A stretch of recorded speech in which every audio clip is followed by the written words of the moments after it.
welcome to Rolling Dice and Taking Names. Vanessa's in Mississippi, so I get to do the intro. In this episode, I talk about my experience at Origins. We look at the game inspired by Assassin's Creed Orlog, compare Sakura Arms and Radlands, plus deep reviews on Gutenberg and Cat in the Box.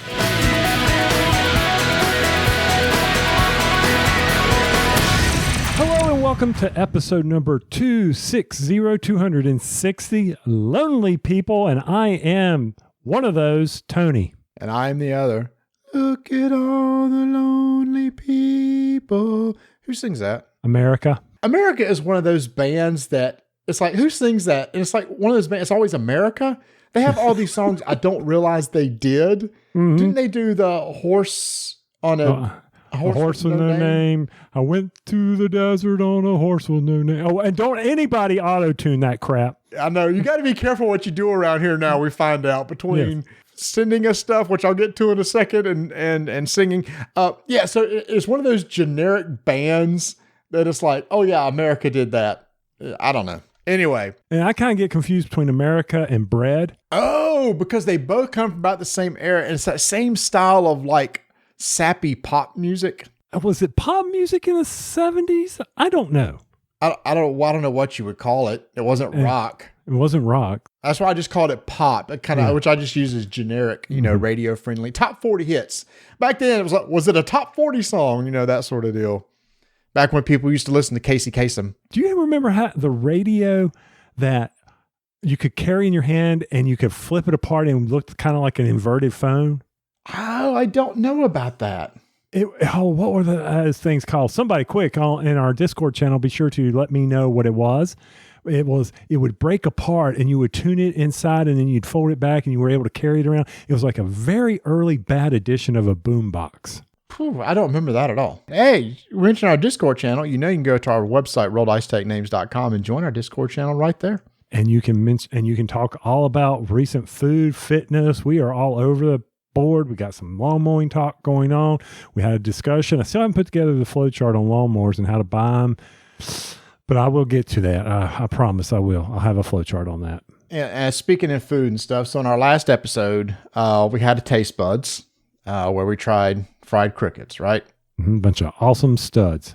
Yeah. And then we had a live show where we did durian, which we'll touch on in just a second. So Tony, I was at Origins last week.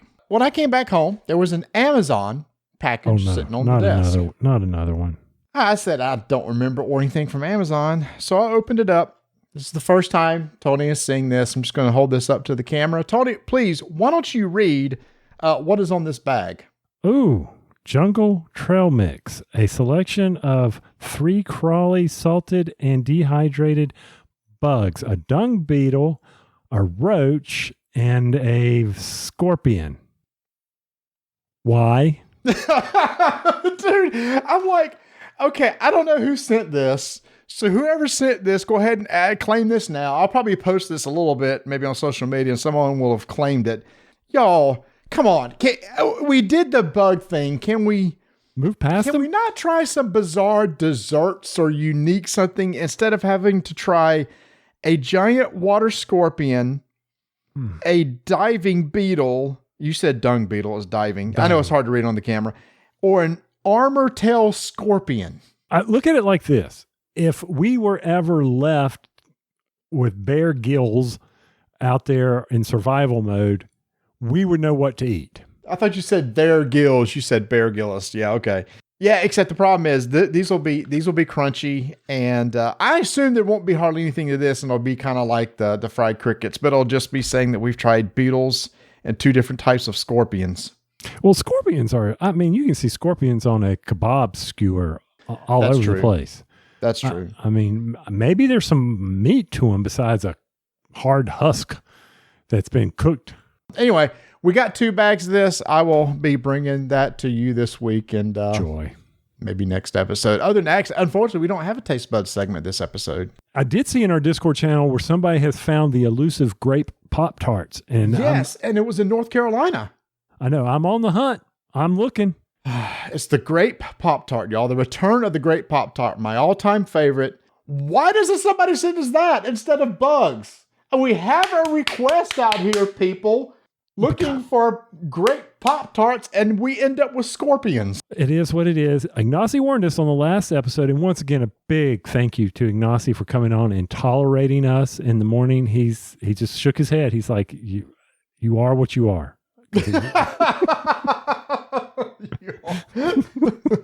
We're like, yep, you get what you pay for, Ignacy. Here it is. Oh, yeah. Yeah, people are already talking at the Origins that I ran into, and it's like, hey, I need to send you some stuff or bring you some stuff to Gen Con. It's like, no, you don't, unless it's something really cool. We need to twist the narrative here, y'all. It doesn't need to be gross, disgusting stuff. Unique. How about that? Unique. Flavorful. So I went to Gen Con. I went to Origins last week, and one of the things we did there was mention our Discord channel. Is I just threw out on there, does anybody want to go to a Brazilian steakhouse in Columbus? And we had about 10 or so people from our Discord channel chime in and say, I would love to. I said, well, sweet. So let me do this. I made a reservation for 20 people.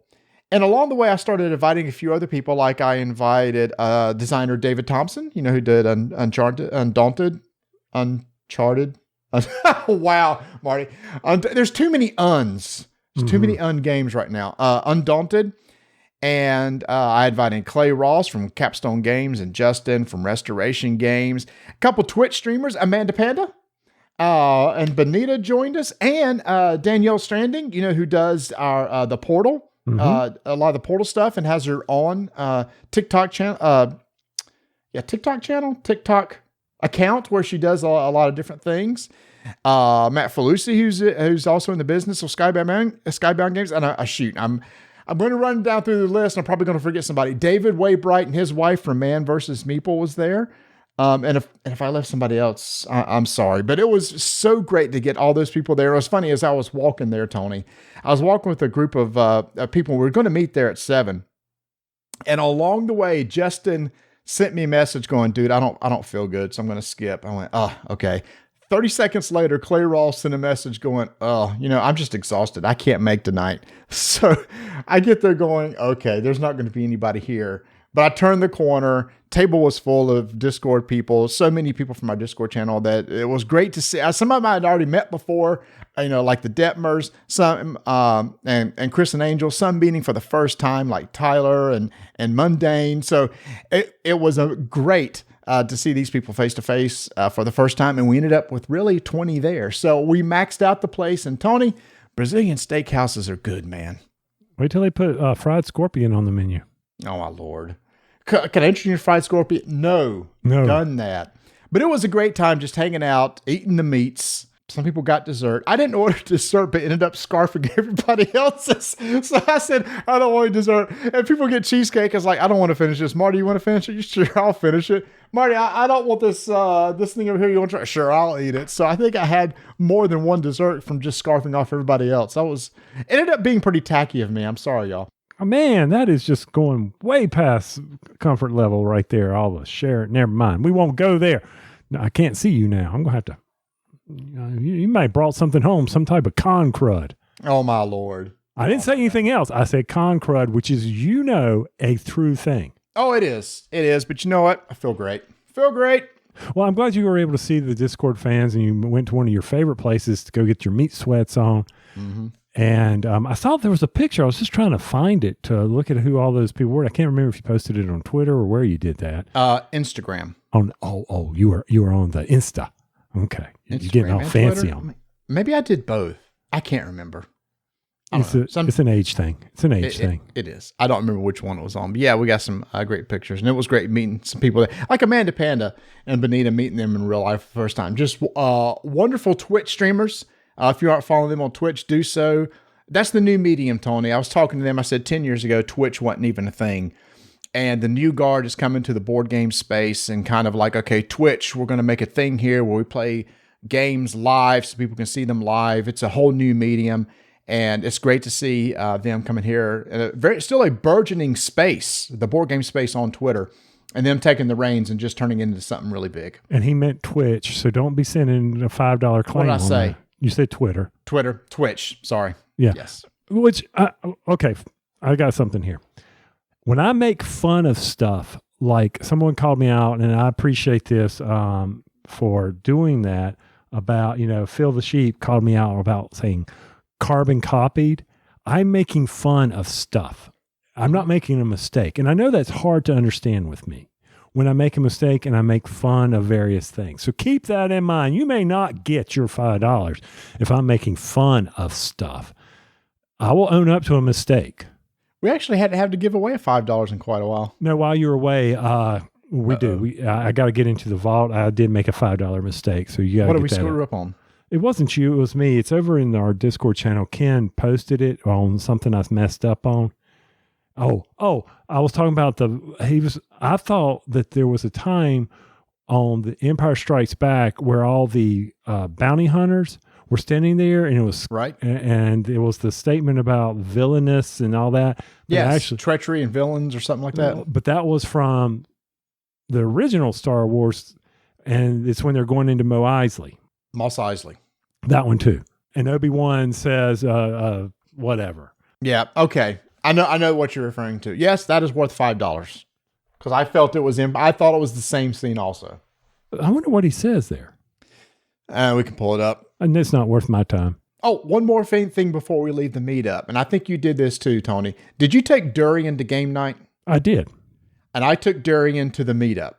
Yes. And it was not the freeze dried, it was the wafers, that's the one that was disgusted me.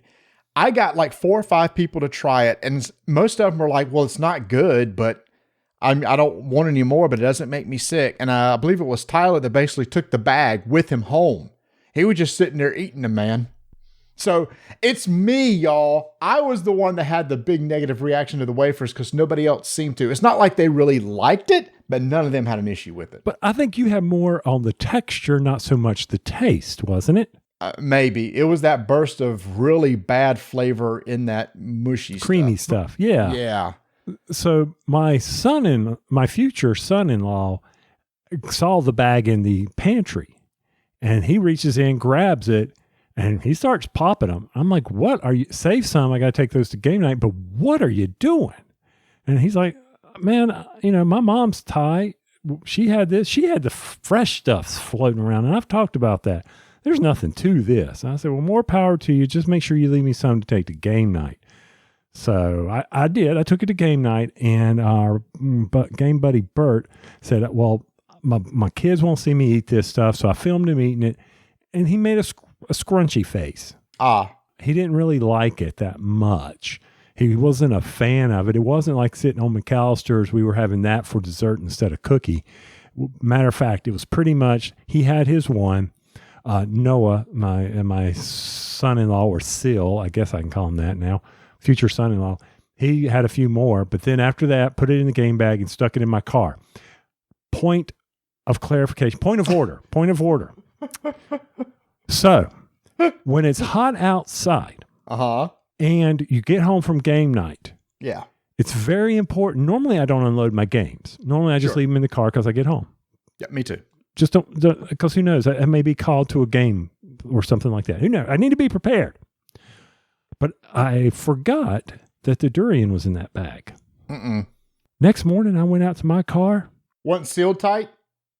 Well, the dried was never sealed. My car smelled like poo-poo. I had the 460 air conditioning going, 4 windows down, 60 miles per hour, baby, to clean out that car. And I know I was in a 35 zone, but I didn't care.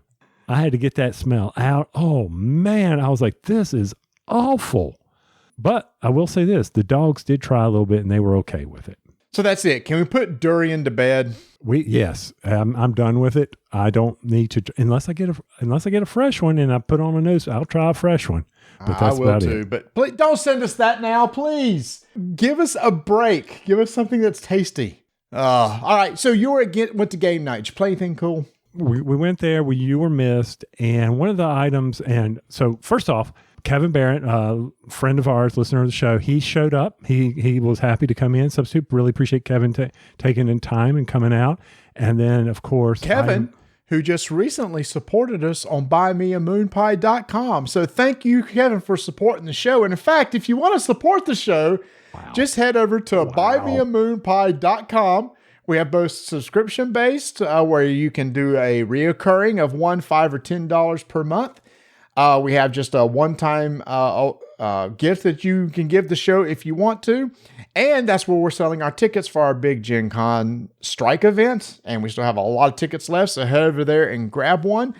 And this goes to supporting the show in various ways, helping us pay for the server, support for the streams and everything like that. A lot of it is used basically for keeping the show up and running, technical stuff, websites and everything like that. So we greatly appreciate all that. And Kevin just recently did that. So thank you, Kevin.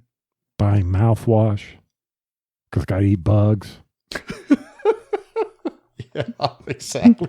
Buy those little, the little toothpicks with the little flossing things, so you can get the little arms and legs out of your teeth. Yeah. Okay. So anyway, so Kevin showed up, and then I even, goodness out of my heart, I invited the future son-in-law to come with, and thinking, oh, he's not going to come. He's not going to want to hang out with a bunch of old farts. He said he would love to. Wow. I know. Sucking up to the father-in-law. I know. I said, okay, well, very good. So we need a 5-player because we got Mark, Bert, me, Kevin, and Noah coming to this. And we get there, everything's going good. We're going to play Wingspan Oceanic expansion. Oh, yeah. Okay, I forgot you recently got that. I recently got that, Stonemeyer Wingspan, the belle of the ball. It was the game, everybody, and just...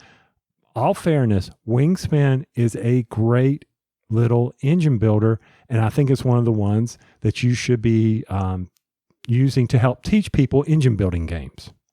I think it's one of those that, I was just watching some how to play videos on especially the Oceanic, what was different from it, and I'll quickly go over that.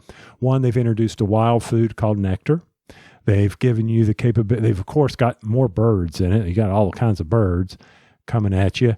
And then they've added, of course, additional ways to score, additional bonuses, and they've given you new play mats so that when you use Nectar to do something, it's an in-game scoring mechanism as well. Okay. So those are the key differences with Oceanic. And we just talked about, Outer Rim. I didn't say Outer Rims, Outer Rim, and the expansion, how we would not play that game without it, or Lost Ruins of Arnak, and we would not play it without it. So here's the thing with Oceanic. And, of course, all Wingspans. There are so many freaking birds in the original. Mm-hmm. I don't see how you get those expansions in there if you mix it all together. I mean, that's what's incredible to me about that game is that they've packed so much in the base game that when you add those expansion birds, you might see them, you may not. We decided not to use the original cards.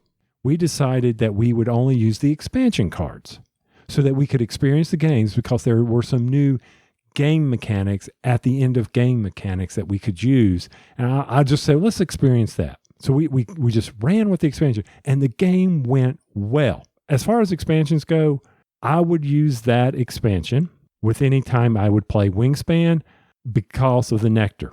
The issue that would probably, it's not an issue. It's just you may not get to those specific Wingspan cards when you add them with the other ones. And I think you lose there. So maybe I would put it with the other expansion. And I just blanked on it. Put those two expansions and keep the base cards aside. I don't know. I'm sure it would work great. So I was very excited, very happy to get Wingspan back on the table because it is a great engine building little game. Fast teach the various mechanics to it. Still one of my favorites, still one of Donna's favorites. So we got that one on the table. So back to you, sir. You're at Origins, great food, great people, but I'm sure you might have played a game. Yes. David Waybright from Man vs. Meeple got a copy of Wormholes from AEG. A brand new game that's just coming out from them. This is a very simple, light-ish pick up and deliver game. So imagine you're out in space, you got a bunch of planets, and you're trying to deliver particular goods to certain planets. So what's unique about this is you can create wormholes. Each of you can create 5 wormholes, where I can drop a disc, like disc number 1, move to a location. When I drop another disc, that the other number 1 disc, it opens up a wormhole so I can jump directly between those 2 points to make travel quicker. So all of you are expanding out over the map, dropping these pairs of wormholes. collecting cards that you need to get to another planet to deliver goods. And as you deliver goods, they're going to generate victory points. So early on in the game, it's kind of slow because you can't move that far. And you're just trying to establish this network of wormholes or around the board. But towards the end of the game, I didn't mention this, but you can use other people's wormholes. When you do, they get one of your points, or they get a point for using. So you want to try to use your own, but if you're getting a crunch, you can use one of theirs in order to jump across the map, because that doesn't cost a move to use a wormhole. You got a limited number of moves that you can make, spots you can move. So at the end of the game, like David Waybright was doing some really sweet combos of going to this one planet, picking up, jumping in a wormhole, jumping in another wormhole, jumping in another wormhole, out of another planet, dropping off something. So at the end of the game, it kind of got really crazy and chaotic. It's almost like a pick up and deliver engine builder. If you can see the path and get everything worked out correctly, you can have these really rewarding turns. Wormhole's kind of slow at the beginning, but by the end of the game, you can have some really cool, fun terms of the whole pick up and deliver. Again, very light game. This is one of those, if you don't play a lot of pick up and deliver games and want one to kind of get into and it's easy to pick up, Wormholes from ABG is a good one. Ooh, that does sound pretty good, especially the chaining, getting the chain going. Yep. Being able to see that. You didn't get spliced or anything like that, jumping from wormholes or anything like that? Thank goodness, no. The wormhole technology was solid and robust. So everybody who started with 2 arms, 2 legs, 2 eyes ended up on the other side the same way. So I know that you got to also, your roommate was Justin from Restoration Games, mm-hmm. Yes. Other than setting up his booth, anything there that I need to be aware of? Somebody was telling me they're talking about, it was mentioned at our game night that they're talking about Dark Tower 2? What? Huh? Yes. I got to see how some of the sausage was made on some upcoming things. There is going to be another Dark Tower Kickstarter with like an expansion. Rob Davio was in for a couple days and they were in our room playtesting it one night. I skipped that part.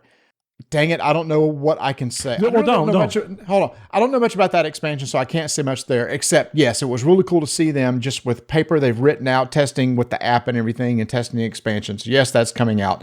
There is a new version of Unmatched coming out that I did sit down and play test, and I am pretty excited about. And it's going to be...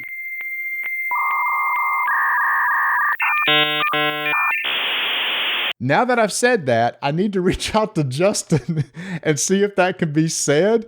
So if you just hear a little bit of static before this, he said, no, we can't say anything about that yet. So I apologize. And if that's the case, something cool is coming for a match, so pay attention. I didn't mean to put you on it. I do know about the Dark Tower because Bert said, hey, guess what? They talked about a new Kickstarter. So obviously that was in the wind. Mm-hmm. I'm excited now that you're back. I know that in a couple of weeks that you and I have a big war game day planned. Maybe. We'll see. Oh, yeah. We're hoping. We're going to try to make this work out. So I needed to learn a game. The son-in-law is going into JAG, and so he saw sitting on the bed, he was studying for the law bar, and he comes in to me and goes, what is this? And I go, well, it's a board game. And he goes, I know that. Because he's learning that I'm sarcastic. And I said, it's a game by GMT called Hitler's Reich. And he said, well, I want to play this. And I said, well, so do I. Wow. Not many people just pick up a game from GMT and say, I want to play that. Well, he doesn't know what it means. He doesn't know GMT, what that means. Oh, okay. But still, when you look, I'm looking at the box now for Hitler's Reich. It's not one of those things that you would pick up off the shelf and say, I need to play this. Right, but he's going Army, and he's very interested in the time period. Got it. Okay. And so he's thinking military combat. I'm going to military, all this good stuff. I said, I would too. I've never played it, so let me watch a video. Let me read some rules, and you watch the video too, and we'll play it. Oh my gosh, it was a slog. Oh no. And it's not because I'm not saying the game's bad, because the game is very streamlined. Okay. It's real simple. Real simple actions, real simple results. Things are done. But I didn't go to the GMT website and find the second edition rule book. Uh-oh. So you got the first edition rule book. Okay. And there's some changes that would help. Ah. So, and the other thing that you get to experience if we have this great war game day is that you get to experience all these finer technical rules that aren't on the board anywhere, but they're in the rule book. And so as you're trying to go through this thing, I got to experience for the first time. I discovered for the first time, oh, wait, if this happens, then this can't happen. It's in the rule book. And it's a typical GMT style game. So here you are, like at the end of 1941, if the Axis have not invaded or used one of their operations to invade Russia, then they can't do it anymore. It's a special operation they can take that gives them capabilities. But if they don't, then it's off the board, and now Russia is now able to enter World War II. Because if you remember, Hitler invades Russia, but he had a pact prior to that invasion. Right. So you, my friend, are going to get to experience a better streamlined teach to it. We played for 3.5 hours and didn't accomplish squat. How long is the game supposed to be? If you read the box, it's 2 hours. Okay. And it's, once again, it is a rule thing. It is knowing okay, what does this mean? What happens when this happens? And just like, Twilight Struggle, where you have, it's based on the same, the cards, where you say, okay, play this event card. Just like that, where you play this event card. And you're having to read a deck of 30 cards. So you know what's coming up. Like you have various generals. I had General Patton. What does General Patton let me do? What does this guy let me do? What does Montgomery let me do? How does this come into play? And he's over there reading Rommel. And it's like, okay, you got to read through all these cards. So it's not that the gameplay took long. It was understanding all the text. Got it. I'm excited for it. He wants to play it again. So that should say something. He wants to play it again because he feels like he was getting ready to understand it, and then it was dinner time.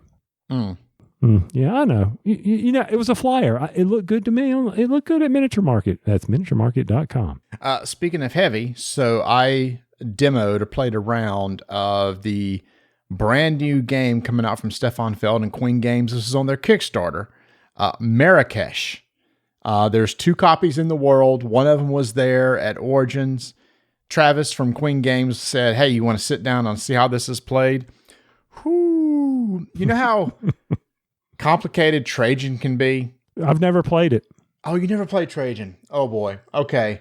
It's one of the more complicated Feld games. It's one of those to where there's like 6 different things you can do on the board. And on your turn, it's like, I don't know which one of these 6 I should do to start this game. Mm-hmm. And that's what you kind of feel with here. At the very beginning, you have all these little colored hexes or hex pieces. You pick 3 of them. All of you pull those together, drop them into a tower, and then you draft those to put on your board, which enhances the section of the board for that particular color of hex piece. Each action selection is a particular color, so the blue piece goes in the blue section and stuff. And then you have 3 workers that you assign. And when you draft your 3 colors, that's where your 3 workers go. So that's the actions you activate that turn. And I know that is out there, but that is pretty much it. And then it's the standard Feld stuff. It's a lot of getting resources, moving up tracks. If you move up tracks, you kick in bonuses, you try to get, in scoring games, all that stuff's going on. But it's that action selection that's really wild of, well, I'm going to pick what 3 actions I want to activate. And then we're going to draft these pieces back, which might make these actions better, or I might not even get that same color and that action won't be as good to activate as what I was wanting it to do. So anyway, that's going to be coming out later this year. Marrakesh, one of the heavier games from Feld. If you like Stefan Feld and you're ready for your mind to be blown, for sure check this one out because it's a big boy too. It's the player boards are super nice. It's the dual layered boards where you take the little hex wooden pieces and they inset in. It's just really nice. Top production. Queen Games always does top-notch production. So yeah, Marrakesh will be coming out later. So new heavy Feld. I'm ready for a heavy Feld. Really? I'll take it. When's the last heavy Feld you played? I don't know. I don't do a good job tracking my stats, so I have no idea. You remember the last big Feld that we played? We played some of his lighter stuff, like Cocopello. That one we really liked from him, but that's extremely light compared to this. Now, on the flip side of that, Eagle Griffin Games is coming out with a game called Bot Factory, which is a streamlined version of Kanban, and I love Kanban. So Vittel Lacerda is coming out with a streamlined version, which only plays in 90 minutes, but has a lot of the same mechanisms of Kanban, where you're going through a factory trying to build robots.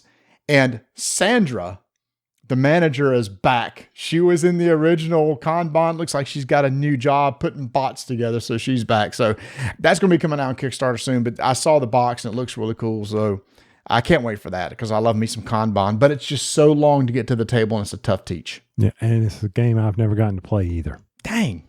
I know. It's a tough teach. You told me that. I'd say, you want to play Kanban? You say no. By the time I teach you, you'd be go over there looking at the board games, or you'd be breaking your Switch. You got the attention span of a squirrel. I'm like, oh, no, I'll own that. I'm fine with that. You did miss another one at game night called First Rat, a Pegasus Spiel game. Ignacy played this. He did. Yep. I saw him showing pictures of him playing it. Yep. It is definitely family friendly.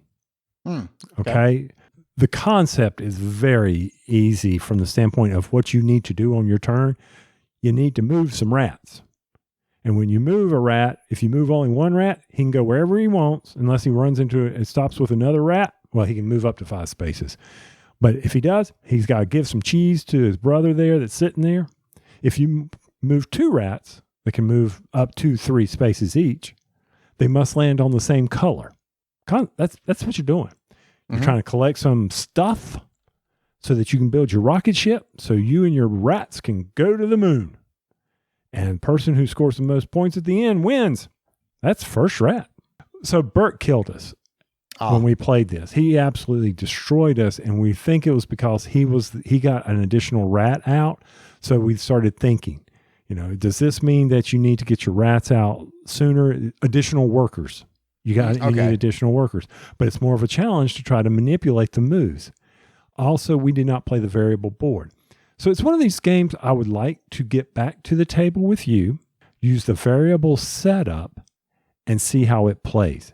And also kind of stress, don't sit here and think that you can just play this game with your beginning 2 rats. It's not hard to teach. So I should be able to teach it to you in like 10 minutes. Now, the scoring at the end is a different story. But who cares who wins? Just have fun, play the game. With every convention I go to, and especially if David Waybright's there, we're going to play Don't Mess with Cthulhu. So we got that out of the table. Again, amazing game at 4. But we played a game with the full table, and it was one of those memorable experiences to where David's wife, Alicia, made a bold play where she claimed to be one of the cultists, and she wasn't. She claimed to be a cultist because David just claimed to be a cultist, and she was trying to convince the other person that she was actually a cultist also to help them out. One person was kind of revealed as a cultist because we saw all their cards and they said they had one elder sign and they really didn't. So, well, you're obviously a cultist. And David said, I'm a cultist too. Let's work together. Alicia goes, no, I'm a cultist. Let's work together. And eventually Alicia convinced her that she was the cultist. And so then on our next round, Alicia said, guess what? I am not the cultist. And Dave was like, I told you she wasn't. Come to find out, I was the other cultist. And I had the Cthulhu card to where if that card is found, the game immediately ends and the cultist wins. So I said, wait a minute, you're not a cultist? And she went, no. She said, well, cool. I said, I've only got 3 cards left here, and one of those is the elder sign. She went, sweet. So she came to me and flipped over a card. It wasn't the elder sign or the cultist. And I went, oh, I forgot to tell you, I'm the cultist. And David starts just dying laughing. I said, because David didn't know it either. I said, David, you just come back to me, man, because one of these other 2 cards is the cultist. So I gave him the lantern to pick. He brings it back to me, flips over the Cthulhu, and we win the game. But it was one of the boldest move I've ever seen. And Don't Mess with Cthulhu, what makes that such a great deduction game is the stories that it creates. No player elimination. It actually plays best with 4 players. If you haven't checked out Don't Mess with Cthulhu from Indie Cards and Boards, go get it. It's so good. I haven't played that in forever, so what you were just talking about, it flew over my head. It's just the story of this really bold move. And to be honest with you, her bold move would have totally paid off if I hadn't have got lucky and been dealt the one Cthulhu card in the game. Because otherwise it would not have worked at all, and they would have done a fantastic job. So anyway, that was super memorable. There were 2 hot games at the con. One of them was Green Team Wins, which is a party game from 25th century, sold out. I bought a copy, It's kind of like the inverse of just one. Plays up to 12 people. It's one of those where the rules are so simple, you think, why didn't I think of that? There's 3 different types of questions. There's a multiple choice A, B, and C. There's a this or that where you pick one or the other. And then there's like something blank, like blank room.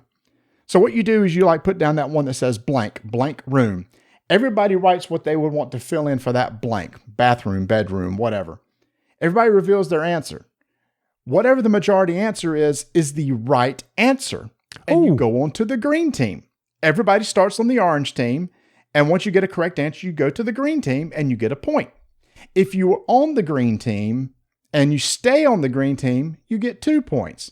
And that's it. You flip over a card, you write an answer, you hope you're in the majority, person with the most points wins. All right. So, I enjoy doing the cruise scene because it's just easy on me. This is one of the trivia nights. Easily. When we go do trivia, it's always majority wins trivia. And they ask a question. There is no right answer. It's just everybody writes down an answer, and whichever answer is the most becomes the winner. Like, let's do something stupid like, which actor has the best teeth? And everybody writes down that answer. And that sounds kind of like, that's interesting. I like that. 100% it. It is super simple. They sold out. Was the game of the con. Everybody was playing it. The fact it supports up to 12 players is good. And then afterwards, everybody says, why did you answer? Like one of the questions we had a long discussion on is, I'll now ask you what's the answer. What flavor is green? Lime, watermelon, apple? For me, it's lime. That was the majority answer, and I said apple. Because every time I see sour apple, it's always green, and that's what first came to my mind. Okay, that's fair. Jolly Ranchers, green. I can see that. But see, the first thing that comes to my mind is Skittles. Ah, got it. Yep. So lime is the answer for me. So if you had that same question, you would have the same answers again. Yeah, but it is a big stack of questions. Big stack. He's holding up his hands about 3 feet apart. Yeah. And also, as a promo they gave out there, they have a board game stack. Oh, cool. Which is like one of them was this or that, Euro or Ameritrash. Okay. Anyway, that is Green Team wins, 25th Century Games. Be looking for it. The other hot game that we're getting ready to talk about is a brand new game from Bezier Games, an amazing trick-taking game that I got to play at Fun K-Town earlier this year in the spring when they had a prototype, a game that started out in Japan that's now over here. It's going to be released at Gen Con, but they had early copies of Origins, and that is Cat in the Box.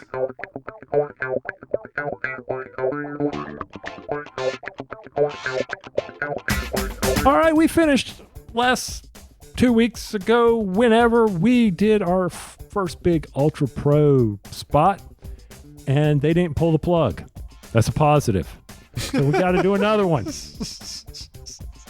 And I'm happy to do another one for Ultra Pro because they have got some really cool stuff out there. If you go over to ultrapro.com and just take a look at some of their stuff. One of the big ones, and you'll be hearing about this from another one of our sponsors, the Commander Legends Dungeons & Dragons Battle for Baldur's Gate. Now, Marty can go on and on and on about that. I'm just saying, it's out there. It's released. Ultra Pro. If you're into this Commander deck and you've heard us talk about it on the show, I need to play it more or pick one and enjoy it so that I can appreciate it. I know that. I realize that. This is on me, not on them. And obviously, it's very popular because a lot of people are buying this stuff. And I understand. And then, of course, they have all these really cool dice. We mentioned some of their highlighted colors. They got all kinds of colors. We were kidding about the lemon yellow and all that, but they've got colors galore over there. If there's a particular color you like, go check it out at Ultra Pro. And don't forget about all their games. Father's Day. It's happened. If you didn't get Dad a gift, head over to Ultra Pro where you can get Dad Joke. Who doesn't love a good Dad Joke? I think a year ago or 2 years ago, we did a Dad Joke contest. We may have to go back and retro that. And that, I don't know. Anyway, Dad Joke, check it out over at Ultra Pro. Plenty of play mats, plenty of top loaders, stuff to protect your baseball cards, your comic books. They got it all. Thank you, Ultra Pro, for sponsoring Rolling Dice and Taking Names. Marty, I hope I didn't lose them with that one.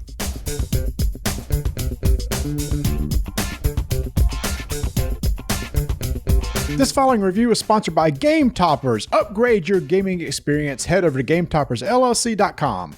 So as I mentioned, one of the hot games at Origins was Cat in the Box. Now, Tony, I don't know if you've heard about this. This is a very popular game that actually is from Japan. It's from designer Muneyuki Yokouchi.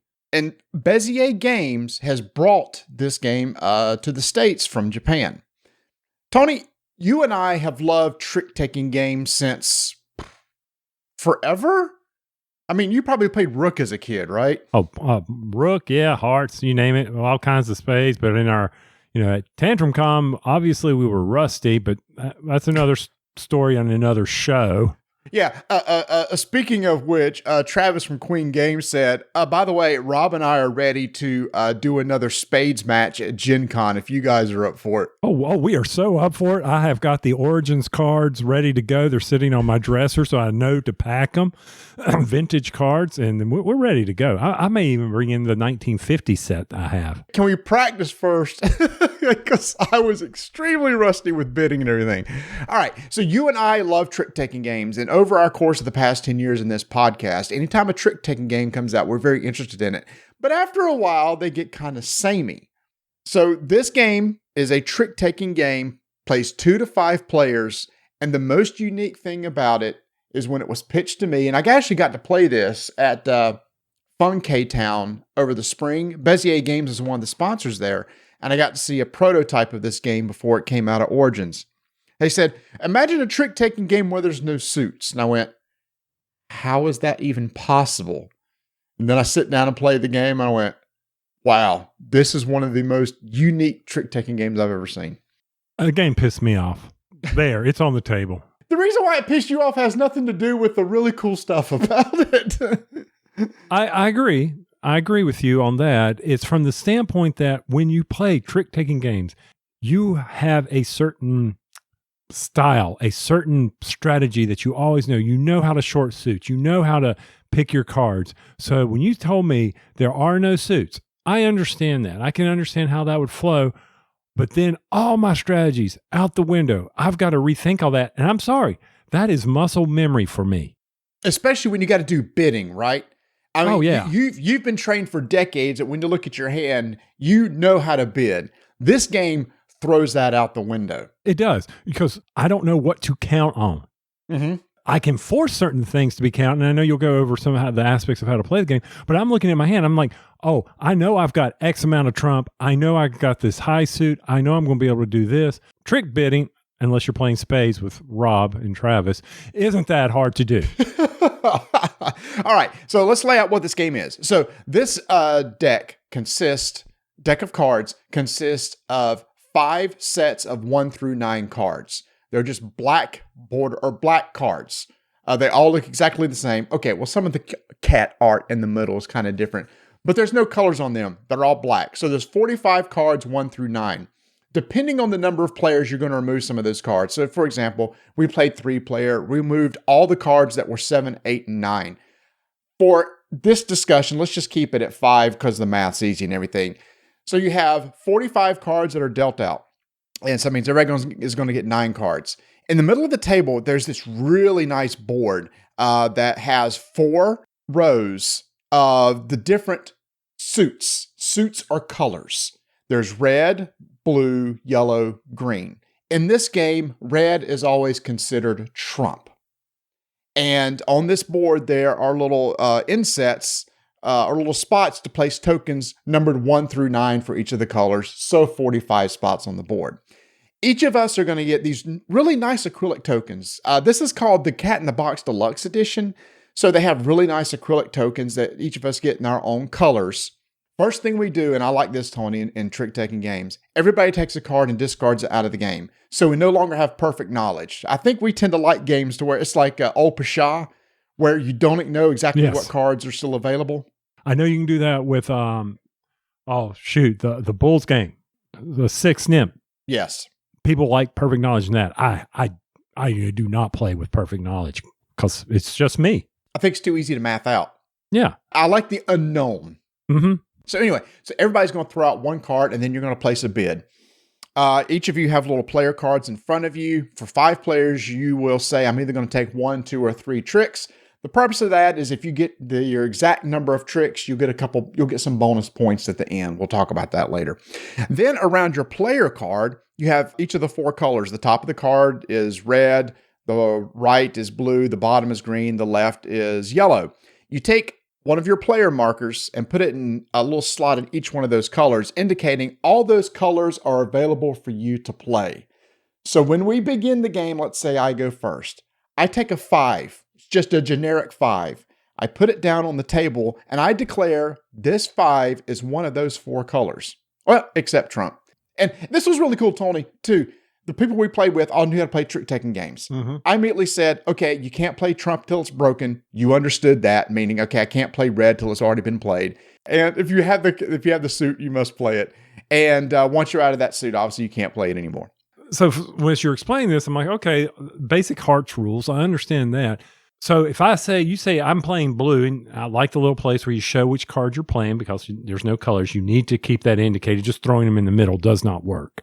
What do you mean blue? Oh, so you mean you take, like, let's say the blue 5, and I take a 5 and put it beside the blue side of my card? Yes. Yeah, you got to do this. People were throwing, don't be throwing cards in the middle when you get this game. It gets confusing. People forget, well, what did you play? But, oh, wait, since none of the cards have colors, I don't have blue. I pull that off. Boom! Blew my mind. Wait, what? How can I? Wait, hold on. I know. You're jumping way too far I'm jumping. ahead. It's just, go ahead. Keep explaining the rules. All right. I play a card. I play a 5. I put it beside the blue side of my board. I take one of my acrylic markers, go to the middle board, and put it in the 5 blue spot on the board, indicating that a 5 blue has been played in this round, meaning nobody else can play a blue 5 anymore. It comes to you. You go, well, I got a 9 in my hand. I think I'm going to try to take this trick. You play the 9 on your blue side. You take one of your acrylic markers, put it in the blue 9 on the board to indicate you are currently winning this trick. Now, if we go around the table and everybody plays blue, the highest blue wins the trick. You take it, and then that person plays the next card. Now we get to your frustration. Let's say we've played a few times. And Tony, you go, I've got the 8. The 9 blue I see has already been played, so I'm going to play the 8. I'm going to call it blue. And it gets to me, and I look at my hand of cards. I still got a lot of cards. Say the 1, 2, and 3 slots still open on the blue. I could say any one of those are blue if I want to, but I decide at that point, I don't have blue. I think I'm out of blue. I remove the little acrylic token from my board saying I no longer have blue. And then I take that 1 card, play it on the red part of my board, and say, oh, I'm trumping it with a red 1. And I take that trick from you. So that's not my frustration. I was fine with that. That is this beautiful strategy of the game. You haven't gotten to my frustration. Oh, I know what's coming.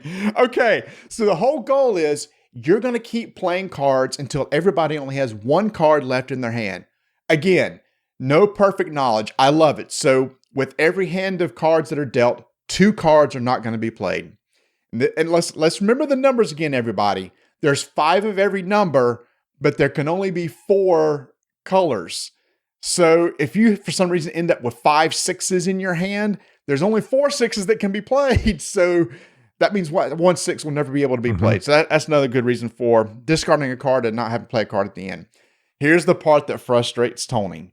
It doesn't frustrate you? It causes tension. All right, here we go. I'm going to say what this is, and then I'll let Tony rant for as long as he wants to rant. I'm not going to rant. There is a situation to where as you're playing, especially towards the end of a round, where you have cards in your hand that can no longer be played. Meaning, let's say that you have 2 5s left in your hand. The 5 blue is available on the board to be taken, but you declared earlier in the game that I'm out of blue. The other 5s are taken. Somebody claimed those earlier, which means that there's a 5 in your hand that you can no longer play.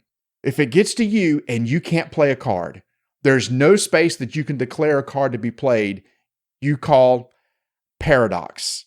When a paradox happens, that round immediately ends. Nobody takes the trick. You stop the game and you score right then and there. Tony, go. I just call BS, what I'm calling.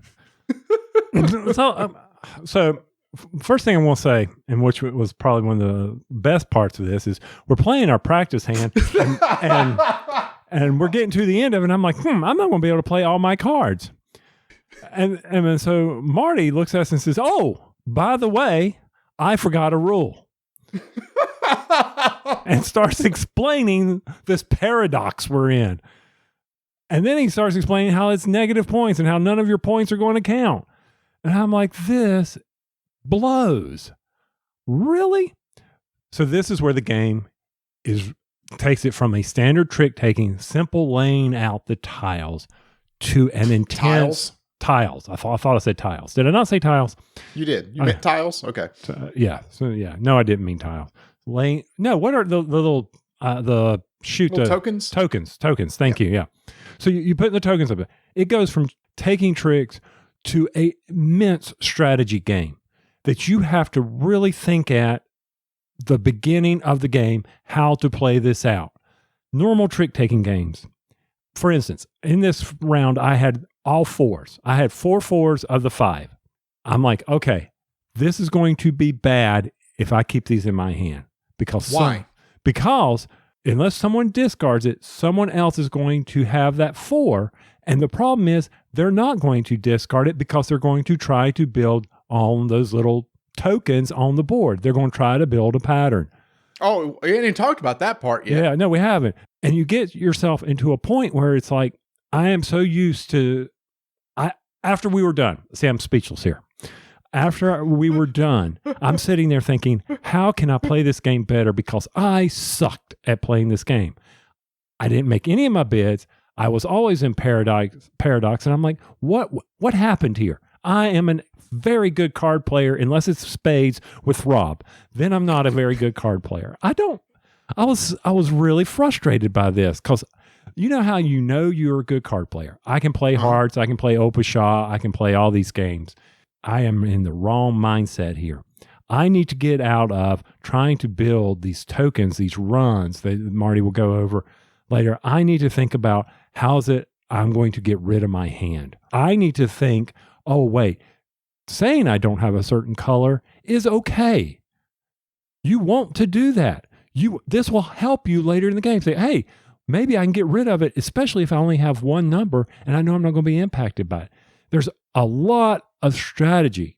Back to Marty to discuss this run thing I mentioned. So let's just talk about at the end of the round, after all the cards have been played, you're going to do scoring. Very simple. 1 point per trick you take. You'll get 1 point for each trick that you bid if you hit it exactly. So if I bid 2 and I make 2, I get 2 points for the trick plus 2 bonus points for making my bid. If you call a paradox, you get -1 for every trick that you take. But here's the other interesting scoring aspect. As you put your tokens out on this board, remember I said it was a 4x9 grid on the board. You will score 1 point for each of your tokens that are adjacent to each other. Adjacent by I mean orthogonal. So you can build these little runs of adjacent tokens on the board as you play the game, and at the end, you'll score. So if I have like 4 in one row, like I have a 4, 5, 6, 7 green, I would get 4 points for those in that little run. So an additional 4 points. And here's the thing, Bert did really well with that. Bert almost said, forget about taking tricks. I'm going to try to make these strategic runs on the board and try to get points doing that. So then there's this other twist of, I see Bert trying to make runs. Instead of me trying to take a trick, I'm going to try to break up his runs so he can't score extra points. So yet another element of strategy that must be considered as you're playing a regular trick-taking game. I got to play this game better. I got to play it again. This is one of those that I think for normal card players is not a game for them. I'll be honest with you. There's too Really? many. No! Yeah. Come on! No! Normal card players will love this game. No, they won't. Why? Because, just like I said, they are used to the same paradigm. If you are a dead-on spades, hearts, rook, Opusha, pitch, keep going down the line, you're not going to want to sit there and add these elements of, okay, there's really no suits until you declare it. There's just too much. And I'm thinking about just normal card paper. Gin rummy, bridge. It will not work for them. I will fall on my sword for this. Okay. Would we agree that probably almost 100% of the people that are listening to the show are gamers? So they may be more interested in it. So probably what you're saying is, if you think you're going to take this game home to your family that just sits there and plays spades all the time, this may blow their mind too much. It will be frustrating for them like it was for me. So buyer beware. Good luck with it. Let me put it to you like this. If your family enjoyed diamonds, you might be able to take them to the next level. Diamonds was a whole different concept. Yeah. It was simple trick taking, but the strategy was around taking the diamonds and the scoring with the diamonds. That pushed the realm in my family when I did it. They enjoyed it, but they were like, yeah, let's go back to whatever, you know? Mm-hmm. Teaching a bridge player how to do this, holy, whoo, yeah, nothing against them. They are set and they know how to bid. If you know how to bid in bridge, you are at another realm in card playing. Well, let's just say this then. I see totally what you're saying, but as board gamers, and I assume most people here are probably more into the you wouldn't be listening to us unless you just want to hear us eat crickets or something like that. Yeah. This is a board gamer trick-taking game. Oh, yeah. I see what you're saying. I love this game. Like right now, if I was to do like my top card games of the year, number one. If I was to do my top casual game of the year, I stinking love this game. I love trick-taking games so much, and this turns it so on its ear and makes it so unpredictable. And I'm telling y'all, as you're playing every round and you're staring at your hand thinking, I've got 3 cards left, and I can't play any of them. Please, dear Lord, let somebody paradox before I do. Because if not, you are done. And that tension, as if you're going around the table going, hoping somebody else maybe paradoxes before you have to, or the just punch in the gut when it gets to you. It's like, round's over. I just caused a paradox. It's palatable, the tension that this game creates, just because of that aspect of the game. I'll let you have your tension. I will keep playing this, and just so I get better at it. What is it? Get good?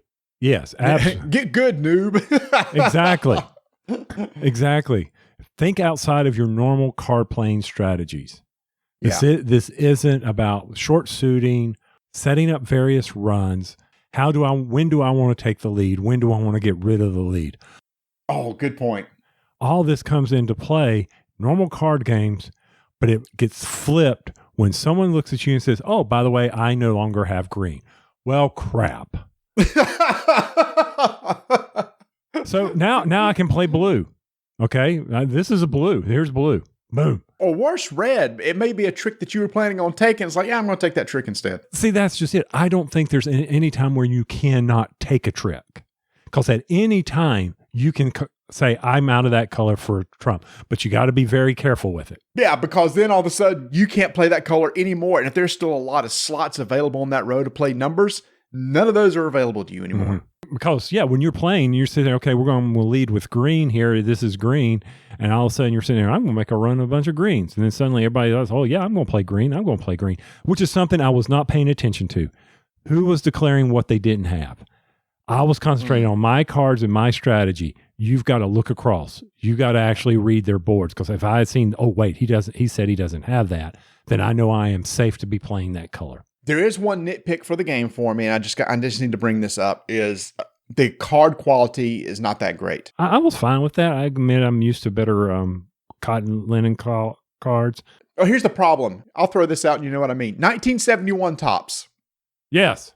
1971 Topps baseball cards were black bordered, and it shows wear extremely well. These are black cards, and even after I've played this game probably 6 times, the corners are starting to wear, and I played a lot of Origins where I didn't have any sleeves. If you get this game, sleeve it early. All the other components are super, super nice. But for me, I wish the card stock was a little bit better, so I do recommend sleeving these cards. I'm not sleeving that because you can't riffle shuffle them. You can riffle shuffle sleeved, especially with only 45 cards. Yeah, but then if you don't turn it the right way, you stick it inside one of the sleeves, and then you rip the sleeves, and you need to play more Commander. Oh, whatever. No, I thought you were going to talk about the colors. Oh, go ahead. What about the colors? 2 colors are very close. What do you mean? Oh, you mean 2 colors of tokens? Tokens, sorry. Player tokens. Yeah, because we've already established that there is no color on the cards. So the player tokens, some of them are kind of similar. They are different shapes, but yeah, you do have to kind of look close at, wait a minute, is that pink or is that reddish or is that light yellow? So minor nit, especially, but for old people who don't see very well small tokens, yeah, it's an issue. All right, so for me, this is a must buy. If you like trick-taking games, this was only $30. It's coming out at Gen Con. They just happened to ship some early to Origins and get it out there. This is staying in my collection. Tony, if you want your own, you can get your own, but you say it may not work for your family. So here's the thing. Certain people it will work for. The reason why it will be in mine is because anything that frustrates me and something I know I do very well in, I have to get better at. I have to get good. Certain people will enjoy this game. So take a look at your game collection, and if you see, like mine, you've got all these card games, just go ahead and add it to it. I love cards. Me too, which is why I give it the highest recommendation here on Rolling Dice and Taking Names, Cat in the Box from Bezier Games, coming out August, September timeframe. 5-minute initiative begins in 3, 2, 1. We got a copy of a game that I have only played in a video game. So now I've got a physical copy called Orlog from Who gave it? So we've been saying it totally wrong, and I've been saying Hatchet. And so at Origins, I met with them, and I was quickly corrected and had to pay $5 for it's O'Shea. O'Shea, yeah. O'Shea. It's not O'Shea as in an Irish thing. It's a French. She said some people were pronouncing it Hachette. Hachette. And I did not do that. All right. So what we're talking about, Assassin's Creed Valhalla, Orlog dice game, not the dice game. Don't add the in there. So I've been playing Assassin's Creed Valhalla on my PlayStation 5 for over 170 hours. It's ridiculous. And I have played Orlog so that I can get all the various gods that give you the things. Now, this game, straight at the box, it's a 2-player game. You're basically trying to defeat the other person. They have 15 life, and based on how the dice roll up, you are either going to hit them with arrows, you're going to hit them in the head with a hatchet. They can defend with shields, or they can wear a helmet so the hatchet deflects, or they can gain God favor, which lets you spend your God powers, and certain God powers do damage, some heal, some manipulate dice. First one to defeat the other person is the winner. Fast-playing, 2-player game, pretty much what the video game does.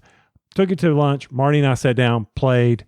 What'd you think? I liked it. It's one of those common, you get like 3 rolls, right? So you roll the dice, pick what you want to keep, can roll again, pick what you want to keep, then do a 3rd roll, but you have to keep everything after that. Right. And whoever's second can kind of see, it's like, well, I need to make sure to block that arrow, block that hatchet. Oh, they've got new helmets, so I feel I can get some hatchets, I can do some damage. I think one of the ones you can steal. And then the God cards are really cool because there's randomized, right? You only get a certain number of gods per game, which adds unique abilities that you can do over the course of the game. Right. I think there's 20 in the game or something like that. I don't remember, but yeah, you're stealing their favor to activate them.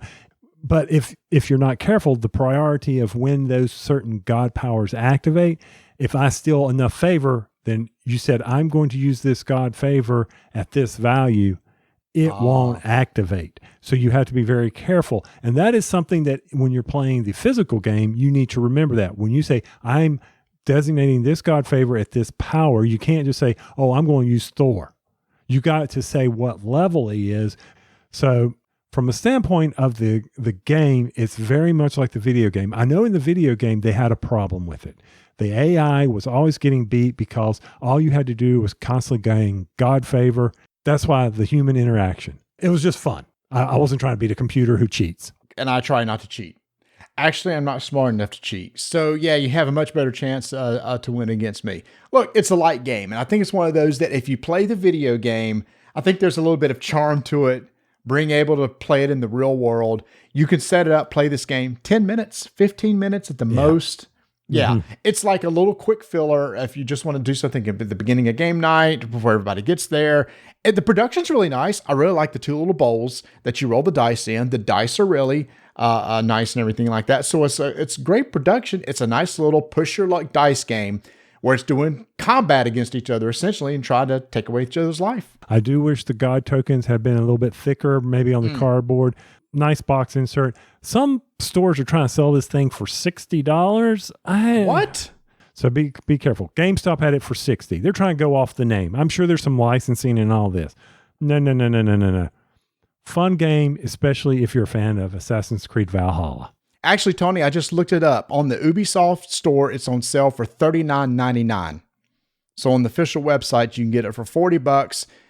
You might be able to find it online for a little bit cheaper than that. But yeah, don't spend over $40 for this game. 5-minute initiative is complete.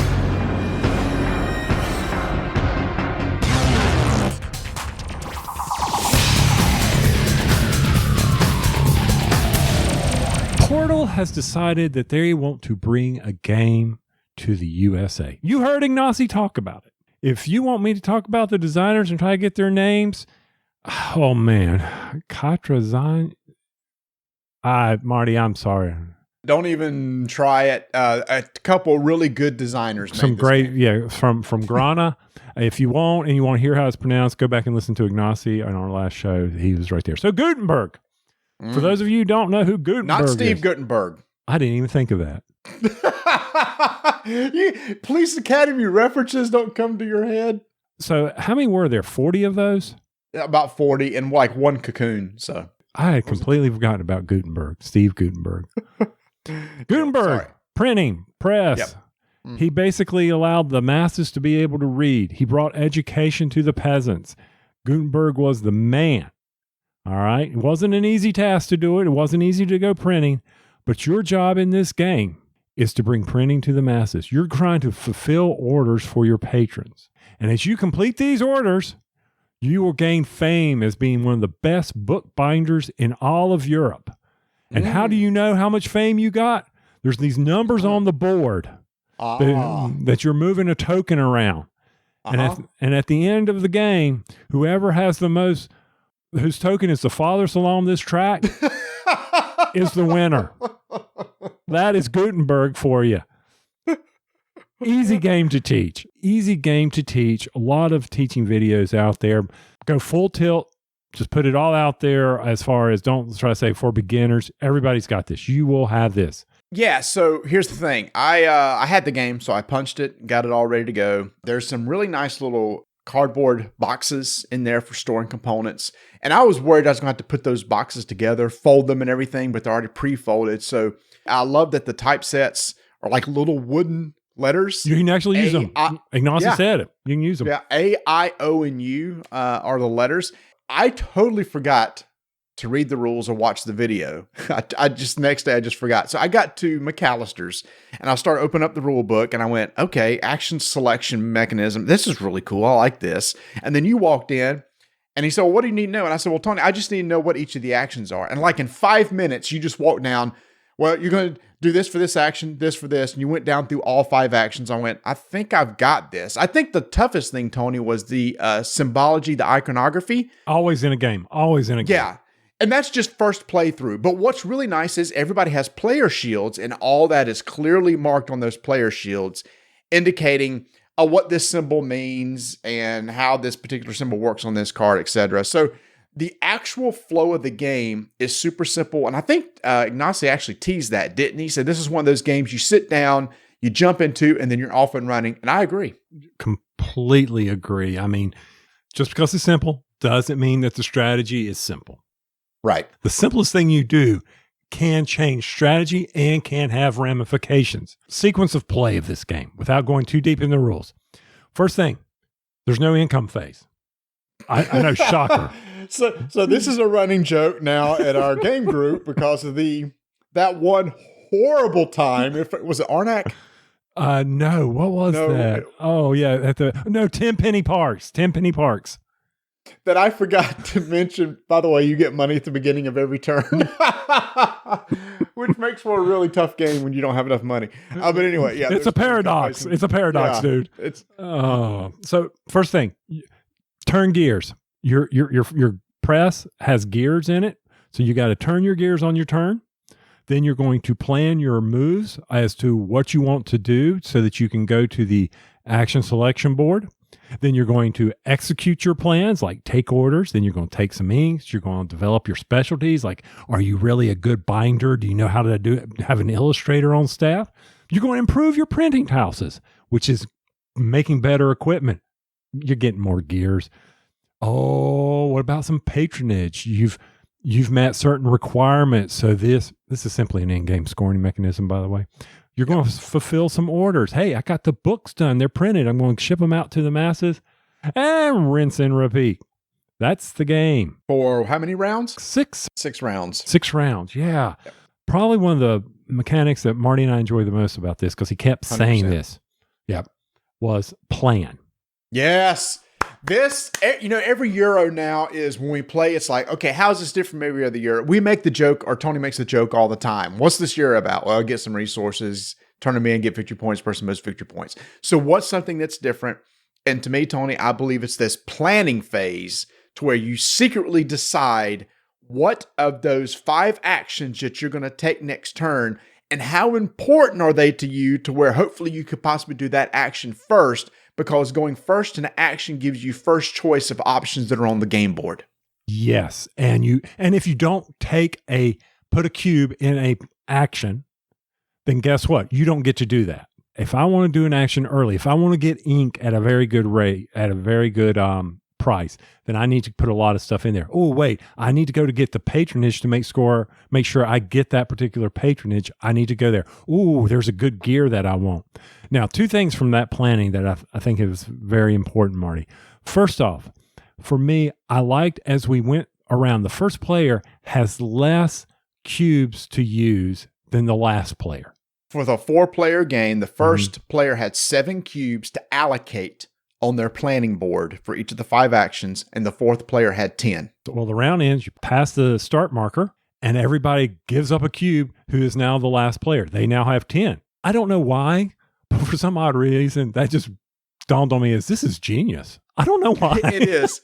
It's not like you re-divvy up. Now, you're supposed to have 7, you're supposed to have 8. It just works out. The new last player gets 1 cube from everybody, and mathematically it just works out. I was like, oh, well, I wonder how long it took them to think of this. And so what you're doing is during this planning phase, I mentioned that player shield earlier. You've got this initiative board that you're secretly placing these cubes, and you allocate a certain number of cubes per action.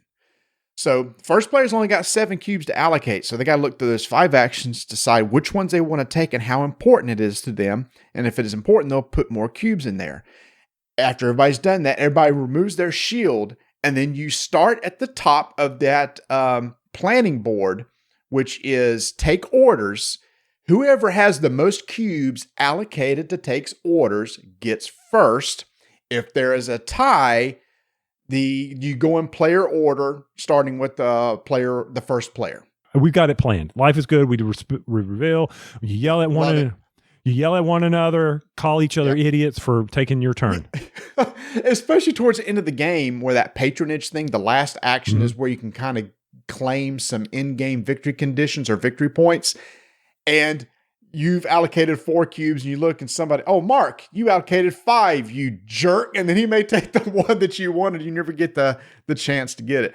So yeah, that to me is the shining part of the entire game, is that whole planning phase. And one of the things I thought was nice was the fact that even if you were outdone and you were the last, you may not get what you want, but you get something, instead of having some games where, oh man, I'm the last person, you don't get anything and like it. And well, you don't like it, but you're forced to like it.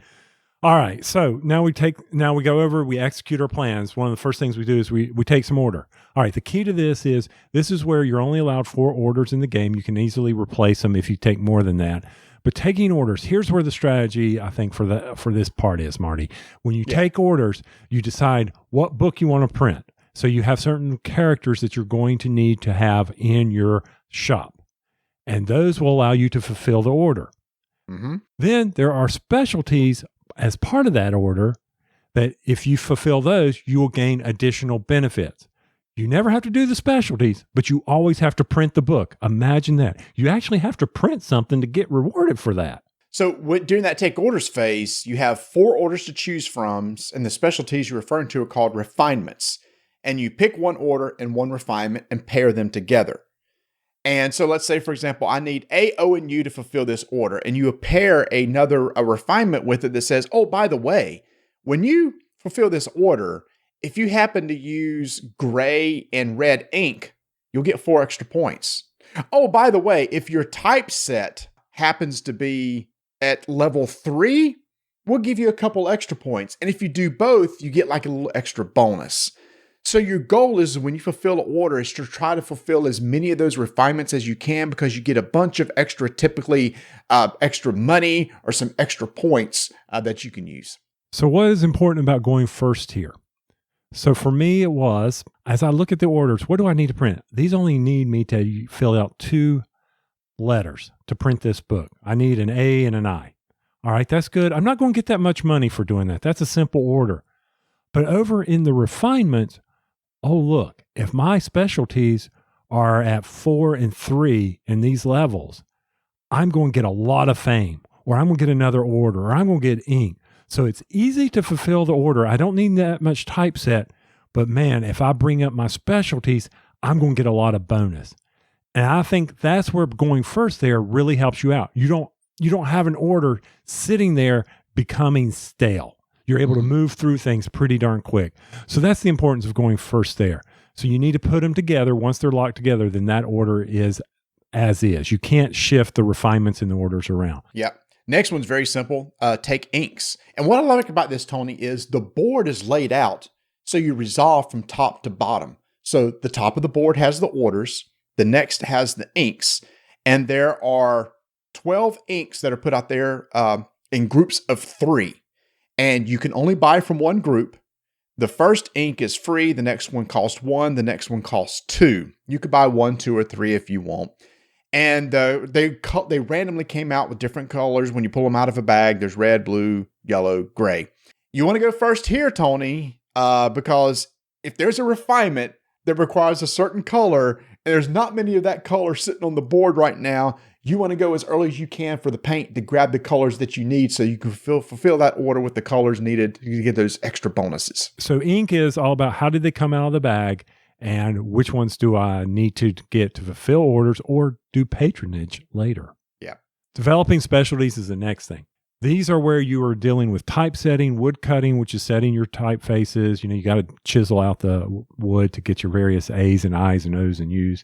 Binding a book, and of course you've got illuminating. I called it illustrating. Okay, I'm sorry. That's all right. So here you're taking cards that allow you to advance your various specialties up a notch. The cards have 2 of them. You may need to get your typesetting up 2 levels in order to fulfill a refinement on an order.